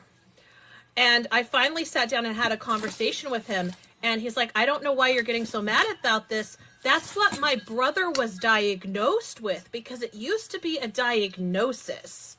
And so because language My is mom says the constantly same thing. because language is constantly changing, I think it's also important to, when you're working on an individual level, consult with the person on how they like to be referred, just like we would with pronouns, just like we would with anything else. If you're like, well, that's weird, why do you use that terminology? Just have those conversations. People aren't scary things that are going to bite you. It's well, Usually. hopefully only with consent. But yeah, have those conversations and just ask, because the fact is, every person, every home is its own unique little cultural bubble, and we have to respect that, and we have to get to know who the individual is. Yeah, Alyssa, I know see, you're chomping at the bits. Jump on in. I am just a little bit. I am in a rather unique situation. As a girl, I was diagnosed with autistic spectrum disorder, or, well, what was then called Asperger's syndrome, when I was about 7, 8 years old. It's very unusual. Girls don't usually get diagnosed, especially back in the 90s, but my family had we had some inside people who worked very heavily in special education, so we got that diagnosis way faster than most people would have. And, for me, I don't like the initial term of my diagnosis. And a lot of people who knew me when I was younger got real upset when I started calling myself just autistic. Because they were like, no, you're not. Your diagnosis is this. You're still functional. And so I'm just like, I had to really fight to get them to hear me, in that I don't want to be paired up with a Nazi. I don't want to carry a label of a condition that was defined by that. Even if you get a completely the exact same definition, the exact same diagnosis, give it a different name, I would choose the different name willingly rather than that one. But it really is up to the person. Because there are some people who, to them and their identity and their sense of empowerment in themselves, they need, because of how they've been socialized, to have that exact definition and an actual specific diagnosis like that, whereas other people will find it insulting. And part of it is generational and part of it is cultural. People in the South are generally a lot more free with the R slur. Just like all of the other slurs. But yeah, as an autistic person who's a woman, the you don't look autistic, all that tells me is my acting lessons paid off. Because that's what it is my acting lessons paid off, because that's how they taught me. They would do the therapy and they would say, this is acting lessons. You're putting together a character to show the rest of the world. But So it was just essentially, yeah, throwing this in sort of from the overarching communications perspective, and for those who had, I think, Communications 101 at some dark times in college, the name might ring familiar. Stella Ting Toomey, she spoke at length about masking and essentially maintaining face, if you will, in form of a social context. you have to play And the character. correct. And I think we're all doing it inevitably because that's how society Yes. functions. Nobody can truly Yes. allow themselves to have an authentic opinion because inevitably you're going to offend somebody. And I mean, just Yeah. watch TikTok, how quickly people get offended. I don't even want to know what it would be like in real life. But the question therein becomes, if we're masking already anyway, how are we discerning who is masking for social compliance and who is masking for actual emotional survival, for That is actually because the masking will cause more wear and tear on the autistic person, because the autistic person is not just masking for the sake of getting along with the people they're right. interacting with. They're masking for the sake of not twitching. They're masking for the sake of not moving their hands like this or getting excited or being too childish and silly, and having what they're saying being devalued by or disregarded by the person that they're speaking to, because they were acting too childish or too sunny and perky. And it's a matter of, it wears them down a lot faster, and then the reaction is different.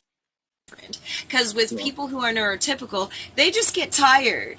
But with people who are autistic, we very often, now obviously not all the time because we're not a monolith, but we very often will start to get angry because Mm-hmm.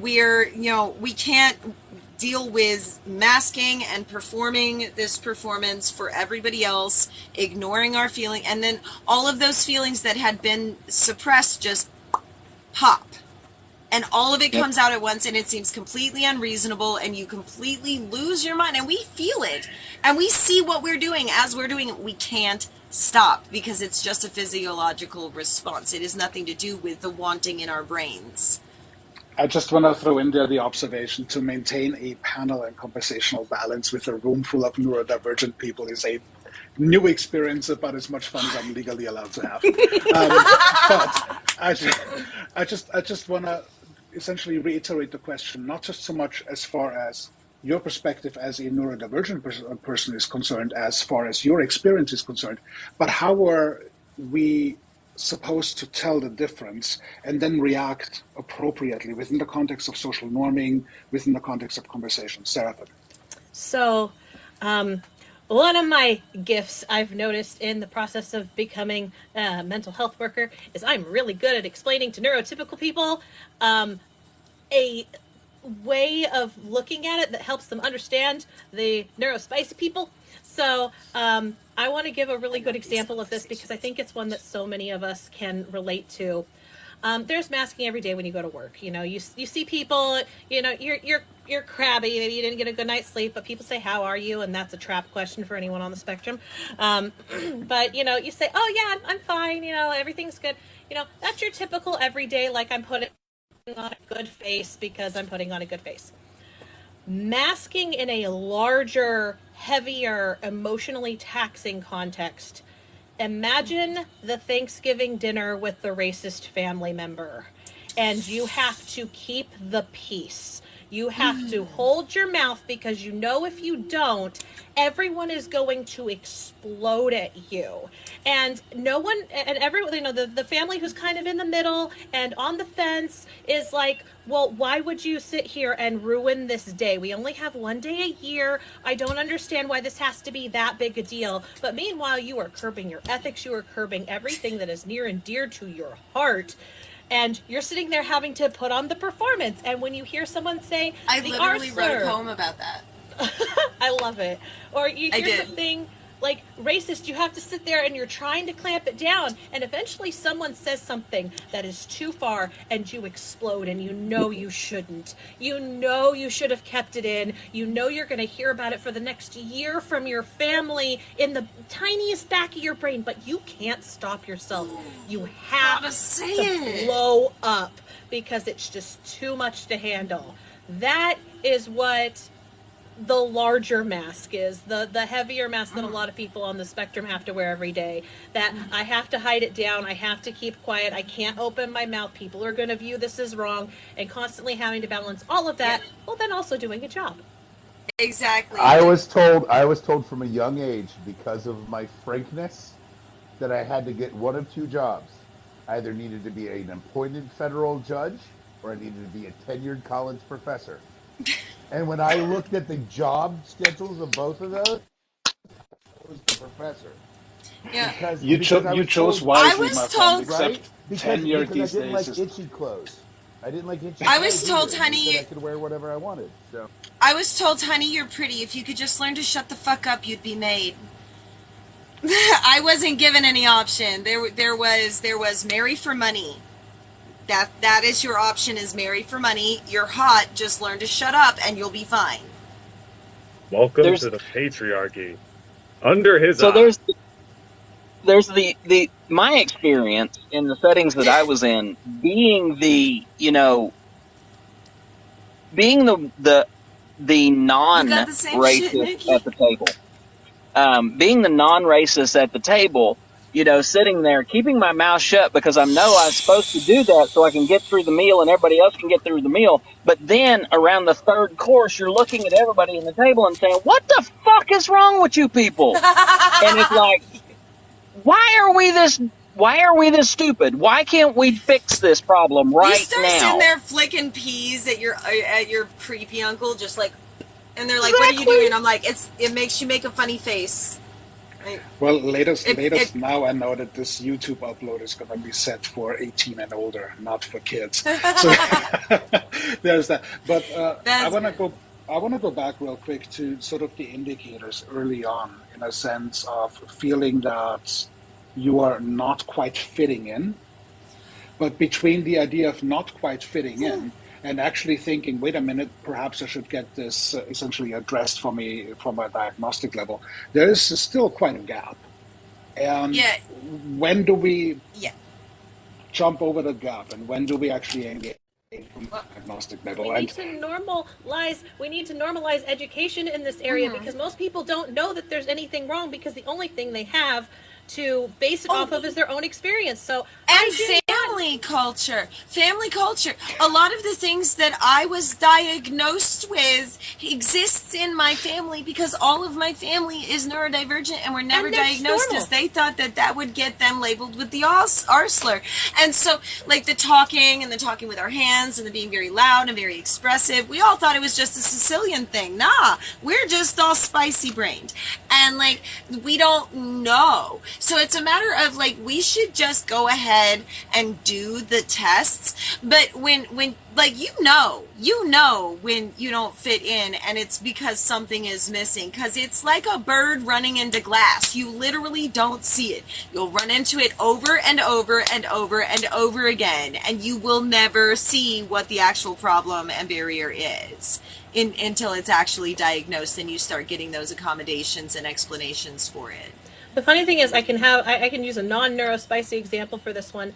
I always had the family cough, and after COVID, I ended up chasing after a kiddo so they didn't run into the road, because that would be bad. And I'm coughing and I'm wheezing and everything else. This was after I had recovered, and I go into the nurse's office because I was working at a school, and she's like, "Have you ever been tested for asthma?" I'm like, "I don't have asthma. My aunt has asthma, but I don't wheeze and stuff." She's like, "No, there's coughing asthma."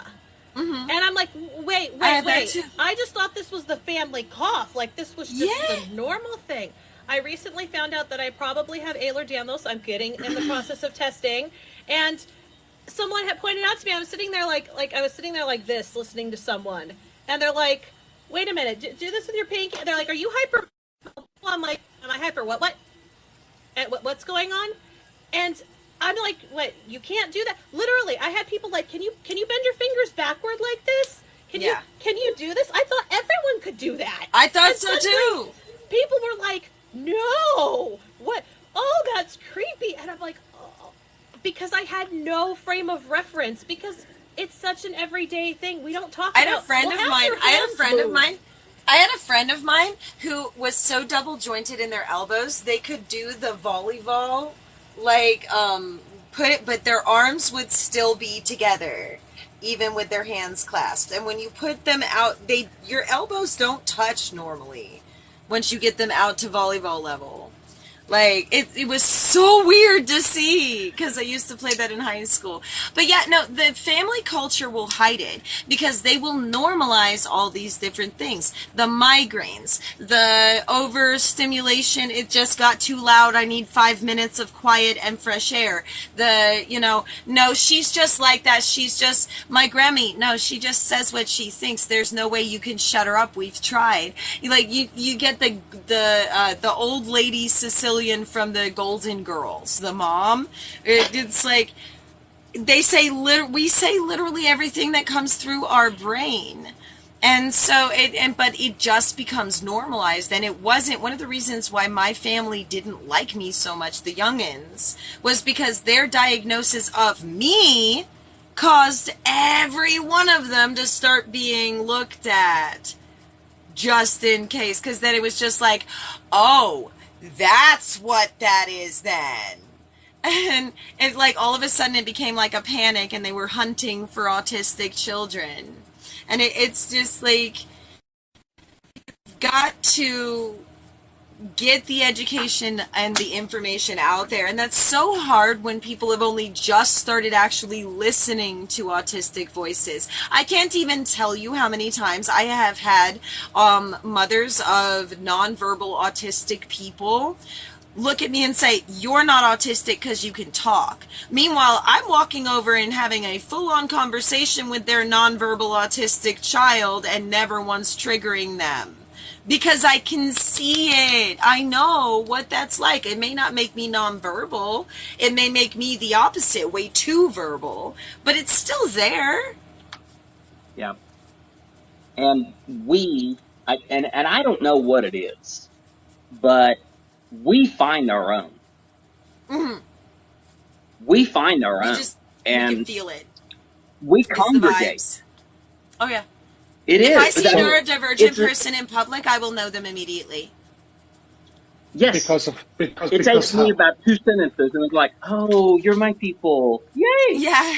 Okay, so it'll be like 2 sentences. Part of it is the way that they present themselves, and part of it is those little twitchy stems that are used while masking to maintain the mask that most neurotypicals don't notice. So you'll have, like, occasionally I'll lift a shoulder, or just like I'll start dancing a little bit. Just a lot of movement with the body is one of the things. If people are holding too still, I'm like, no, I don't want to talk to that person.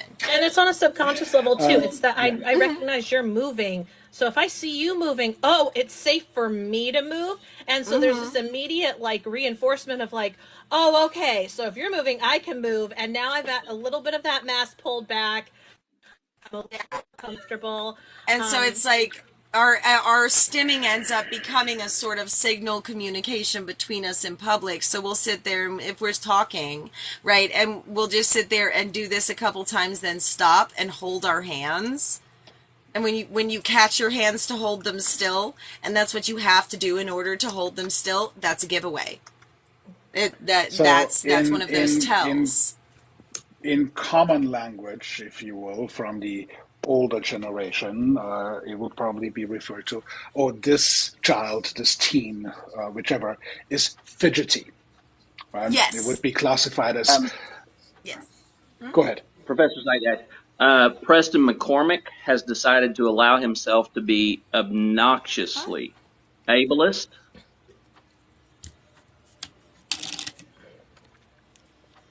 Apparently, we all have everything about your day. autistic hair. I'm just sitting here like, I didn't know this was autistic hair, but all right, cool. My mom would sit there and have like 2-hour long conversations with people in the grocery store because she found another neurodivergent. We'll share our entire life story at a drop of a hat. It seems. There was a research done. I don't remember when. I'm sorry. I'm working on my dissertation right now, so they all start to blur after a while when you have to read like 50 articles. But there was research done, and they split the group up, and they had a group of people who were on the spectrum, and they had a group of neurotypical people, and they had a group that was mixed. And they basically, it was like a version of the telephone game. You were supposed to communicate and pass around this core essence of this message that was being spread around and make sure that everyone understands it. And the neurotypical people got together, communicated, and the core of the message was spread. It was still, wholly intact. The group on the spectrum did the same thing. It was the group where they were mixed and had to communicate together where it all fell apart. And I think that this is really, really critical when we talk about communication and having communication deficits, because this implies there's not a communication deficit, there's a communication difference. Because if the core message can get spread in both communities but not together, then we're speaking a different language and we're losing it in translation. Yeah. Honestly, I 100% agree with you on that one. From the descriptive perspective, for somebody who doesn't know what it feels like and how it presents, if you will, the various conditions that we would classify under this umbrella of neurodivergence, the danger that I see by recognizing somebody who is classified, quote unquote, as fidgety or described as fidgety is to jump to conclusions and suddenly become sort of this, I'm reading an online, whatever, diagnosis forum of whatever clinic is out there that seems to have yet the better writing. How do we moderate the jumping to conclusions factor? What type of education do we need? Where can we get it outside of watching panels like these, which are few and far between? So what do we do about this? And let's start with Genevieve, since you have your hand up. Learn to not be an outright asshole. Do you have to start with a difficult thing? It takes you so far. You asked. And I say that as an asshole. Let's start with that, because most people are like, okay, you are bugging me. You're bugging me. And I'm over here doing my thing. Hell, I'm just a transgender woman doing my shit, going about trying to do my grocery shopping, trying to talk to my friends, put my makeup on this stupid app. And people are like, why are you always pushing this stuff in our face? Let me tell you why, dumbass, because you came in here. They're like, why do you exist? And I'm like, it's literally your space. I've seen them doing it to you. It's literally your space. And they're like, why do you exist? And it's just like, why do you exist? If I can just add to that right quick, whenever conservatives and red hats come into trans spaces and to literally any space that's part of the LGBTQI community, and they're like, why do I see you people all the time? Why are you pushing this agenda? TikTok has a very, very good algorithm, and it recommends things based on your interests. So Maybe it's that. Just Um, throwing that one out there. but I would But have to say if but we to go can one step further, normalize. Oh, well, I was just going to say when it comes to the diagnosis in children and even just other people and recognizing it in public, one of the things that we can really do is just to, you know, never assume, never assume.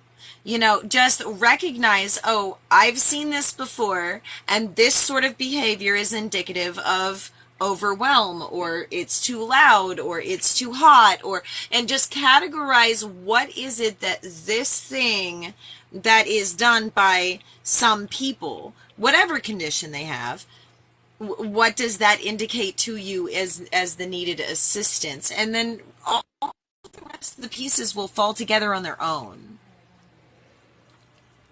I think one of the things that helps the most when I am educating other people who aren't neurodivergent be more accepting and more inclusive and understand what's going on is, again, as I stated earlier, showing times when they've felt that way. And honestly, one of the best ways I've ever done that is with sensory overload. And most people are like, well, I've never experienced like sensory overload, but you can tell I'm from California and Florida. Imagine you're at a day at Disney and you have walked around all day and it's been hot and you are exhausted. You are absolutely exhausted, and you're starting to get a little bit of a headache, and now like the lights are a little bit too bright because of the headache, and you're tired, maybe you haven't eaten, and like your kids are both talking to you, and for whatever reason you just can't seem to understand what either of them are saying, and you're really trying, but it gets to the point where you're just like, even though you don't want to yell at your kids like this, there's this part of you that's just wants to be like, shut up. There's just too much going on. That is sensory overload, and it is something that neurotypical people experience in the right conditions. And we need to start showing that this isn't something that is different. It's something that's conditional. For me, the conditions that I need to hit that are different than the other person, are different than you, but we can all hit that in the right circumstances. And once we start to show, look, we're really not that different, that's when we start to break that down.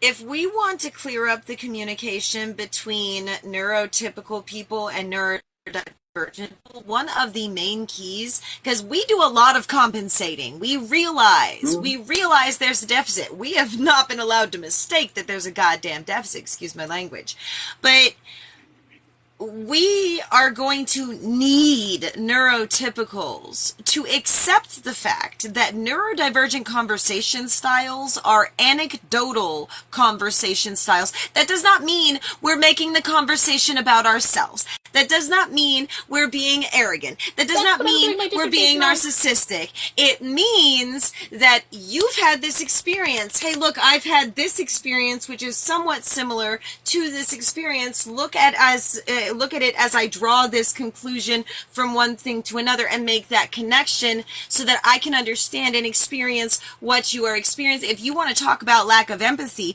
we can't experience the empathy until we share the story that brings us closer to your story. That's literally what I'm doing my dissertation on. 100% what I'm doing my dissertation quite honestly, on. And if we're not telling you a story about our life, we're not interested in what the fuck you're talking about.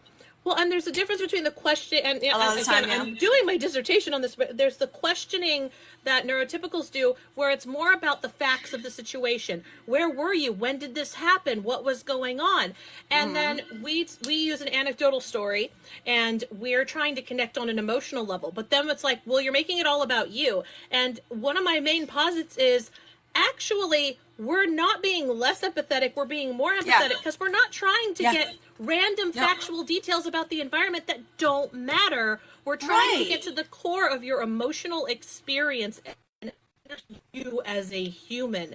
And that is so profound. And I've literally found research as I'm doing my dissertation that's like, well, people with ADHD have a personality disorder because they can't empathize and they're all self. And I'm like, excuse me, you are completely mistranslating this communication style. So that I love I love you so much for bringing that up, because Yes, it's literally you know, what I'm writing that is our on, go-to, and there's not Alex. enough research on it. There's not. That's our There's another that's our one. Hold go-to, on. and someone Hold just on. mentioned in the comments section. Hold on, Alyssa. Yeah, Host. sorry. You're good. Yeah, just a quick question here, because I mean it's quite apparent that once we go past starts on the neurodivergent panel, we might as well just all leave. You guys got this. So that's which is a wonderful experience, by the way. I just want to say that because it really makes my job super easy. But I'm assuming, and please correct me if I'm off base here, that prior to having received a diagnosis or prior to having found somebody who truly translates to you what your experience is, that it is justified and that it does fit within the normal context of what you are supposed to experience, life was perhaps a little more confusing. Oh How yeah, has it yeah. how has it changed after receiving an actual diagnosis? What was I'm that not transition fucking like? nuts no more. Well, I'm not I have. nuts no more. I actually know what's going on in the world because now I understand what the hell I'm doing. I was really lucky though. I actually had a lot of the definitions for what I was going through as I was going through it growing up. Like, I can mask in front of people. I am way more comfortable unmasking in front of people now that other people are getting those same definitions. Now that I can do that safely because it's been normalized and people aren't going to be like, what, are you stupid or something? Like, I can actually engage in those conversations now, because when someone's just like, why do I feel like you're lying? I can explain to them, I have learned to play this character in order to interact seamlessly with neurotypical people, and they'll understand what I'm saying. For Hell, They just didn't me, used to do that. the difference between the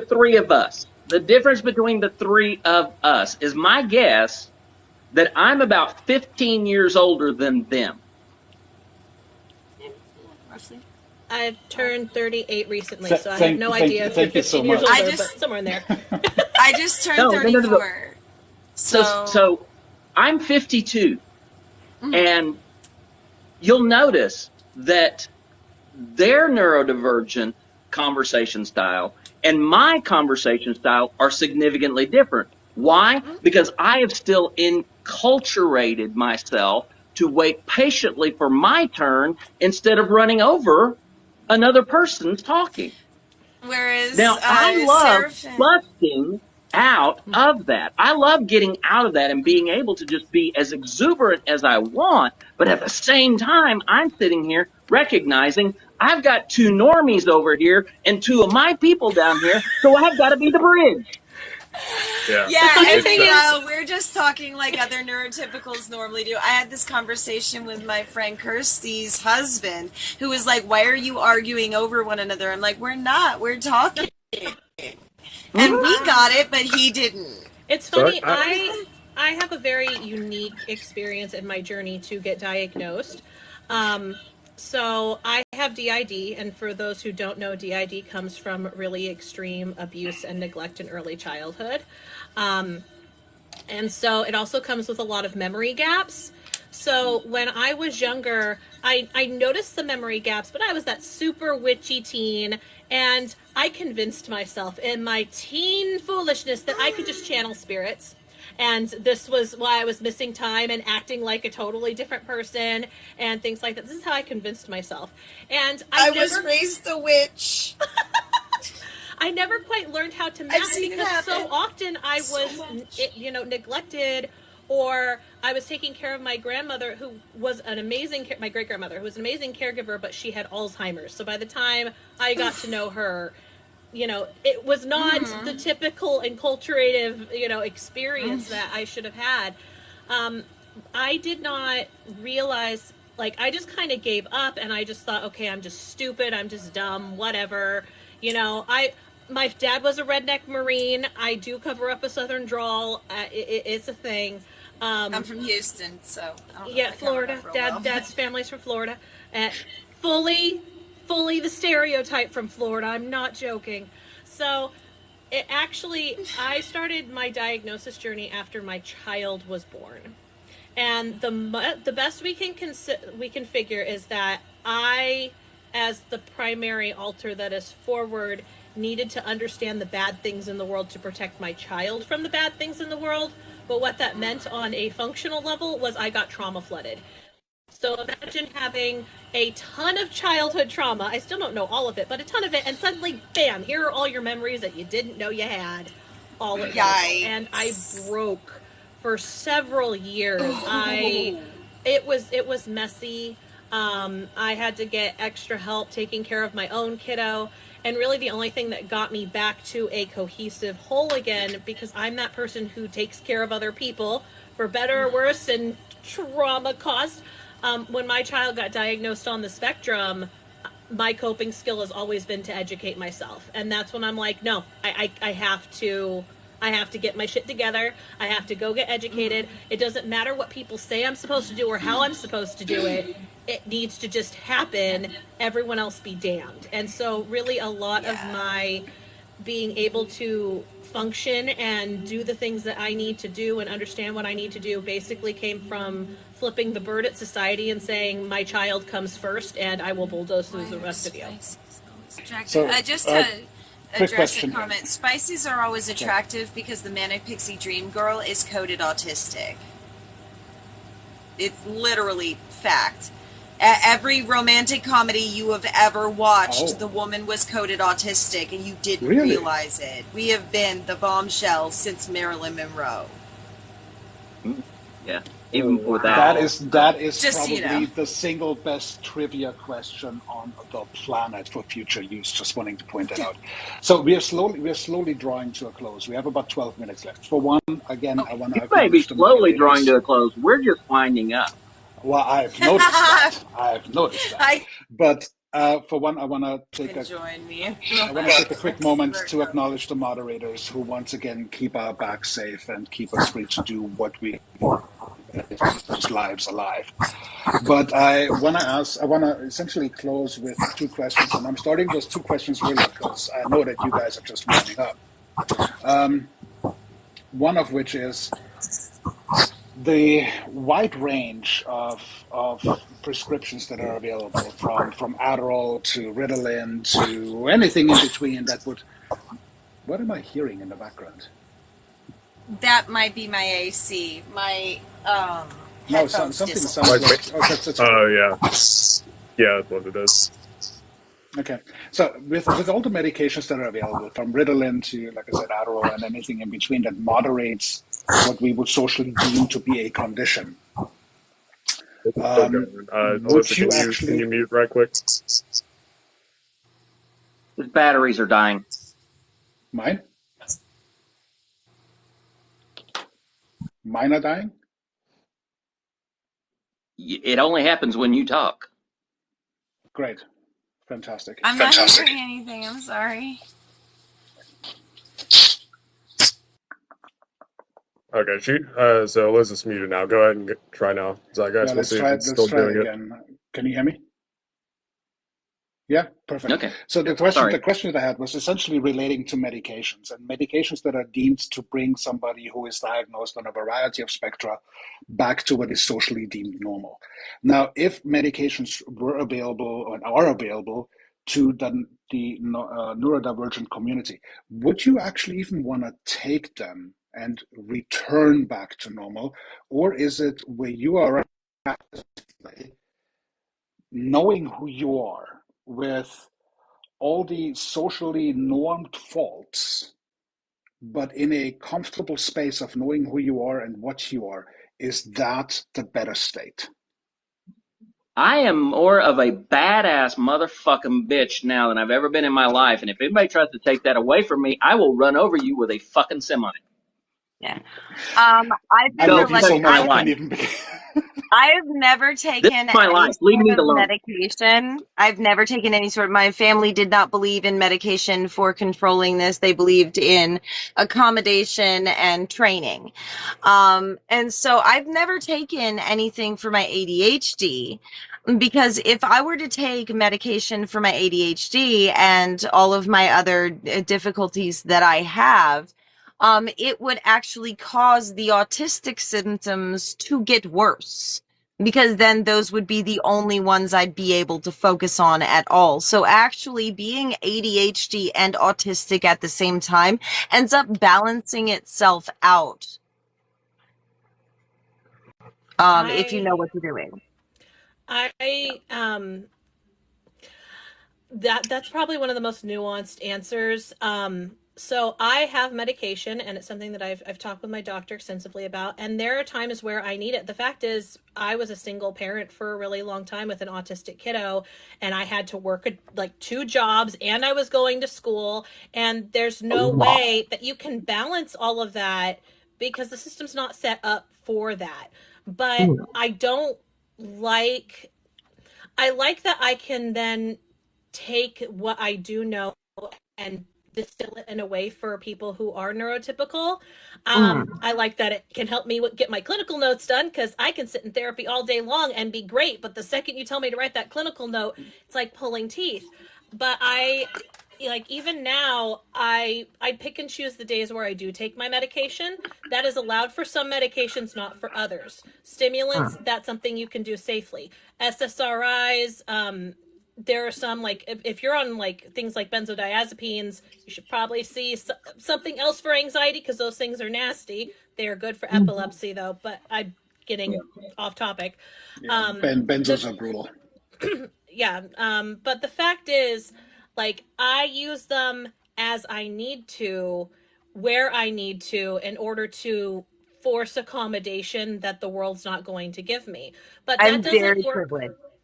that doesn't work for everyone. My Yeah. own child has to take massive antidepressants because we had severe suicidal ideation, and that's always been this conversation and this underlying narrative within the neurodivergent community is, well, vaccines cause autism. They don't. So we're not going to vaccinate. I'm like, but the alternative is potential death. Why So is you're saying you would death rather your child worse? potentially unalive from a medieval wound or a Yeah. medieval fucking illness than ever have Yes. them be like me? But it's the same thing Sure. with medication. Like, oh, like don't medicate this. They'll, you just have to have willpower and Right. just like will yourself to Yeah, I not be know. depressed. My Like, I'm sister, sorry, I'm better to be medicated than potentially dead. So yeah, my I think that it's sister nuanced. needed It's very nuanced. antidepressants for the longest time, and they never got it because of my family's aversion to medication. And then it got to the point where, like, we all just sat down and agreed, no, she needs to get help. Because she was neurodivergent as well. And because she wasn't as bad as I was, because she was hyperlexic rather than dyslexic, and she could read and she could do, they just figured, oh, you're a genius, you're quirky. They never Oh. accommodated for her. And so when she got older, because they never accommodated for her and she didn't have those ingrained skills I had to learn, she ended up needing the accommodations. And there are a lot of people who otherwise wouldn't need it that do situationally need it. But And that's the thing, it I don't really is think I would ever take situational. medication unless I absolutely required it situationally to just deal with what life was throwing at me. I would not trade my neurodivergence for neurotypicality at all. No. Mm-mm. Because I can Mm-mm. explore and enjoy so much more in my perception than neurotypicals do. And I love talking to neurotypicals and info dumping on them, and they're like, how do you know all these things? And I'm like, because you know that curious feeling you get that you squash down because you ain't got time. I don't have the option to say no.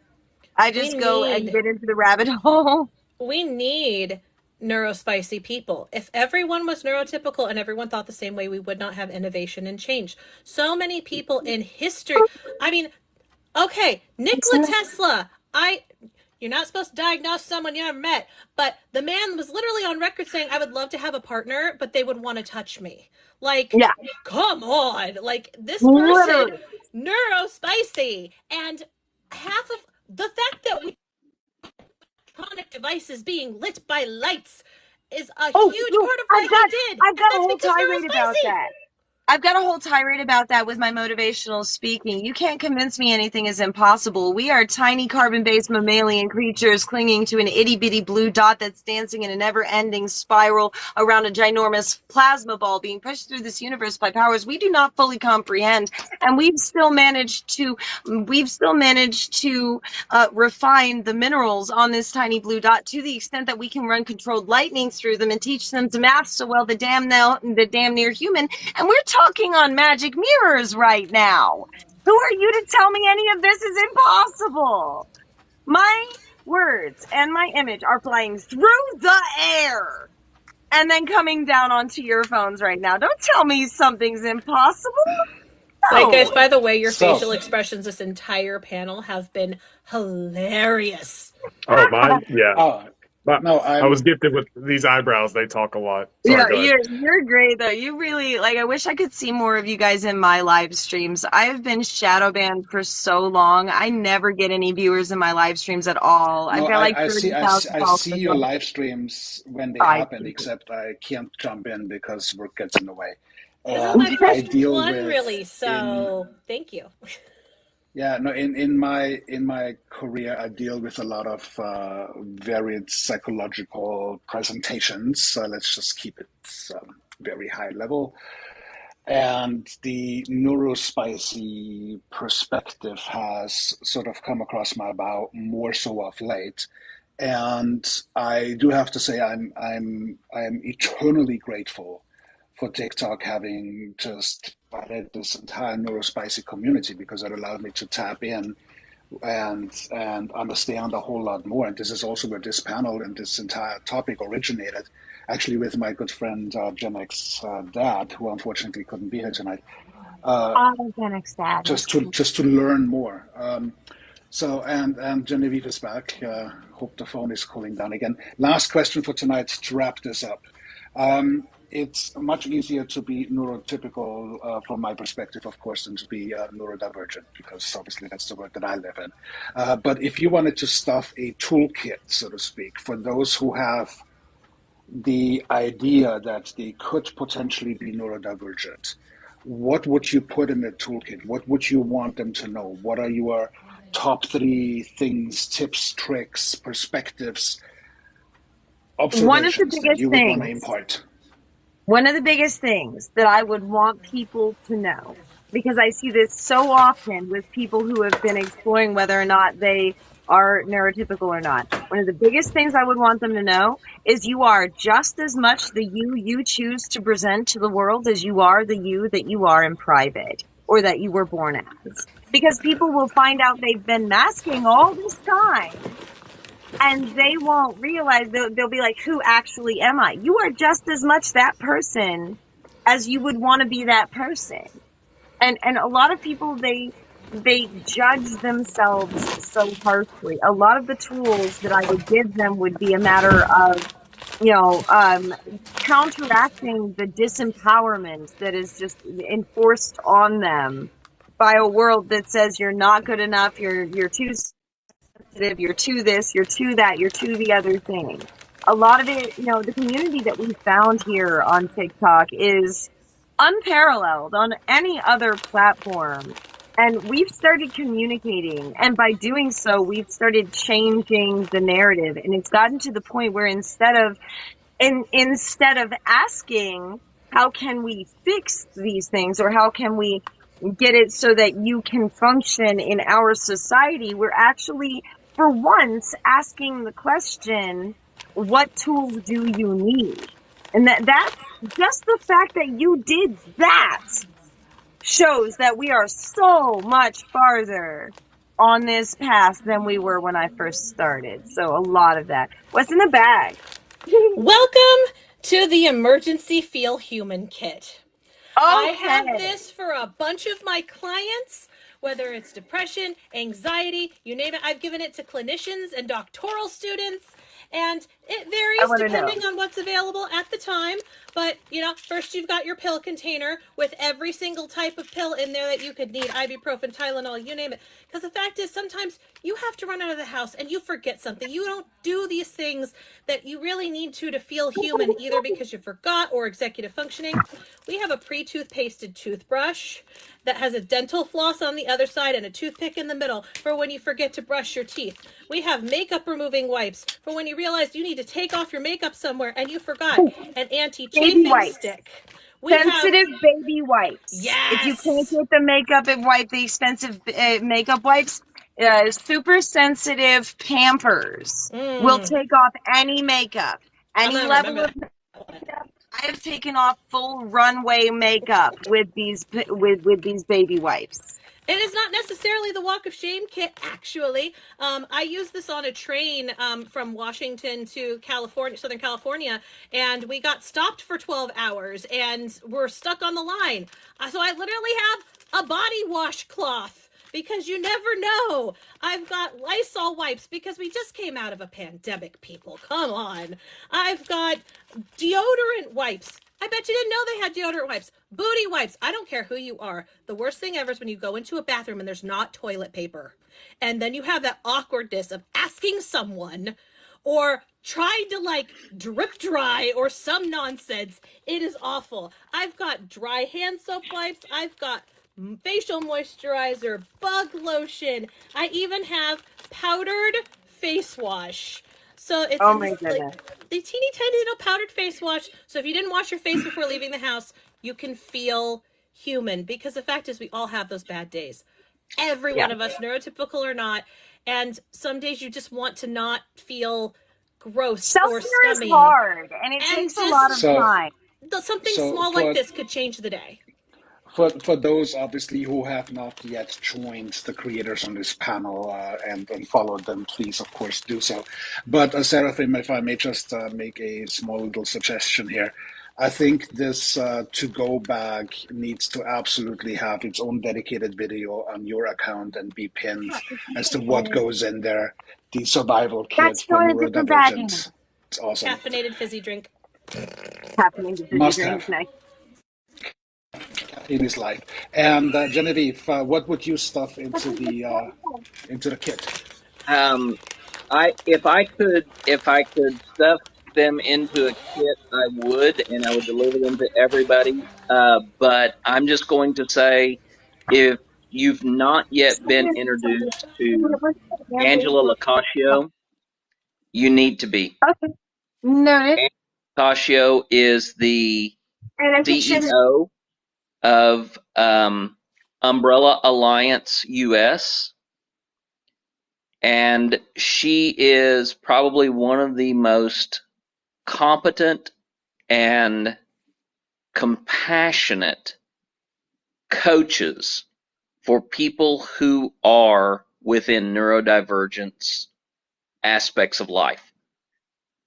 I have been working with her for 2 years, and she has brought me from panic and shutdown and basically the inability to see anything worthy in myself, to the point that I've thrown all caution to the wind, and next Saturday I am picking up and I'm moving myself to another part of the country and starting over. 3 years ago, I could not have done that. 3 years ago, I would not have moved in any way, shape, or form.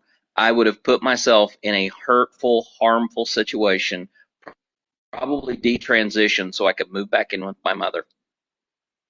And after 2 years of working with Angela, she helped me go through building a company and also leaving that company when the time was right. And started helping me become my own coach and consultant, and narrow down what is my purpose, what can I do with all of the neurospiciness, all of what I have that makes me. She has been a tremendous resource and friend and educator and just overall amazing human being. I'm proud of you. Moving Let's, and uprooting everything is very challenging. That's a lot to yeah, do, and that is very inspiring. I I'll actually, check in with you via DM and see if we can assist in any which way. I actually recommended Angela be a part of this tonight, but Hmm. her TikTok account is not up to the level that it needs to be to do lives. Yeah. Also, she told me she was unavailable, but um, she is she is just a tremendous resource in and of herself. Let's turn this to the other side of the neuro instead of spicy and divergent to typical. What do we need, so to speak, to understand? Nemo, I'm gonna start with you, then over to Karen. I'm just gonna finish us out. So repeat the question. I didn't quite hear you. What do we need from the neurotypical perspective to better collaborate, to be more understanding, to have greater bandwidth? Is there anything that would help us from your perspective? Uh, so I think that in general for me, what has always helped me when it comes to understanding people that are not like me, right? I often describe myself as like the most boring type of person. Like I'm literally all the normals, right? Like I'm a bog standard straight cis white boy. Like I'm all the boring stuff, right? Even my name is very boring. So um what helped me has always been interacting, like actually talking with people who are not like me. So, I had several instances early on where I got to talk with people, to talk to a transgender person who was, born male and was transitioning to a woman, and vice versa.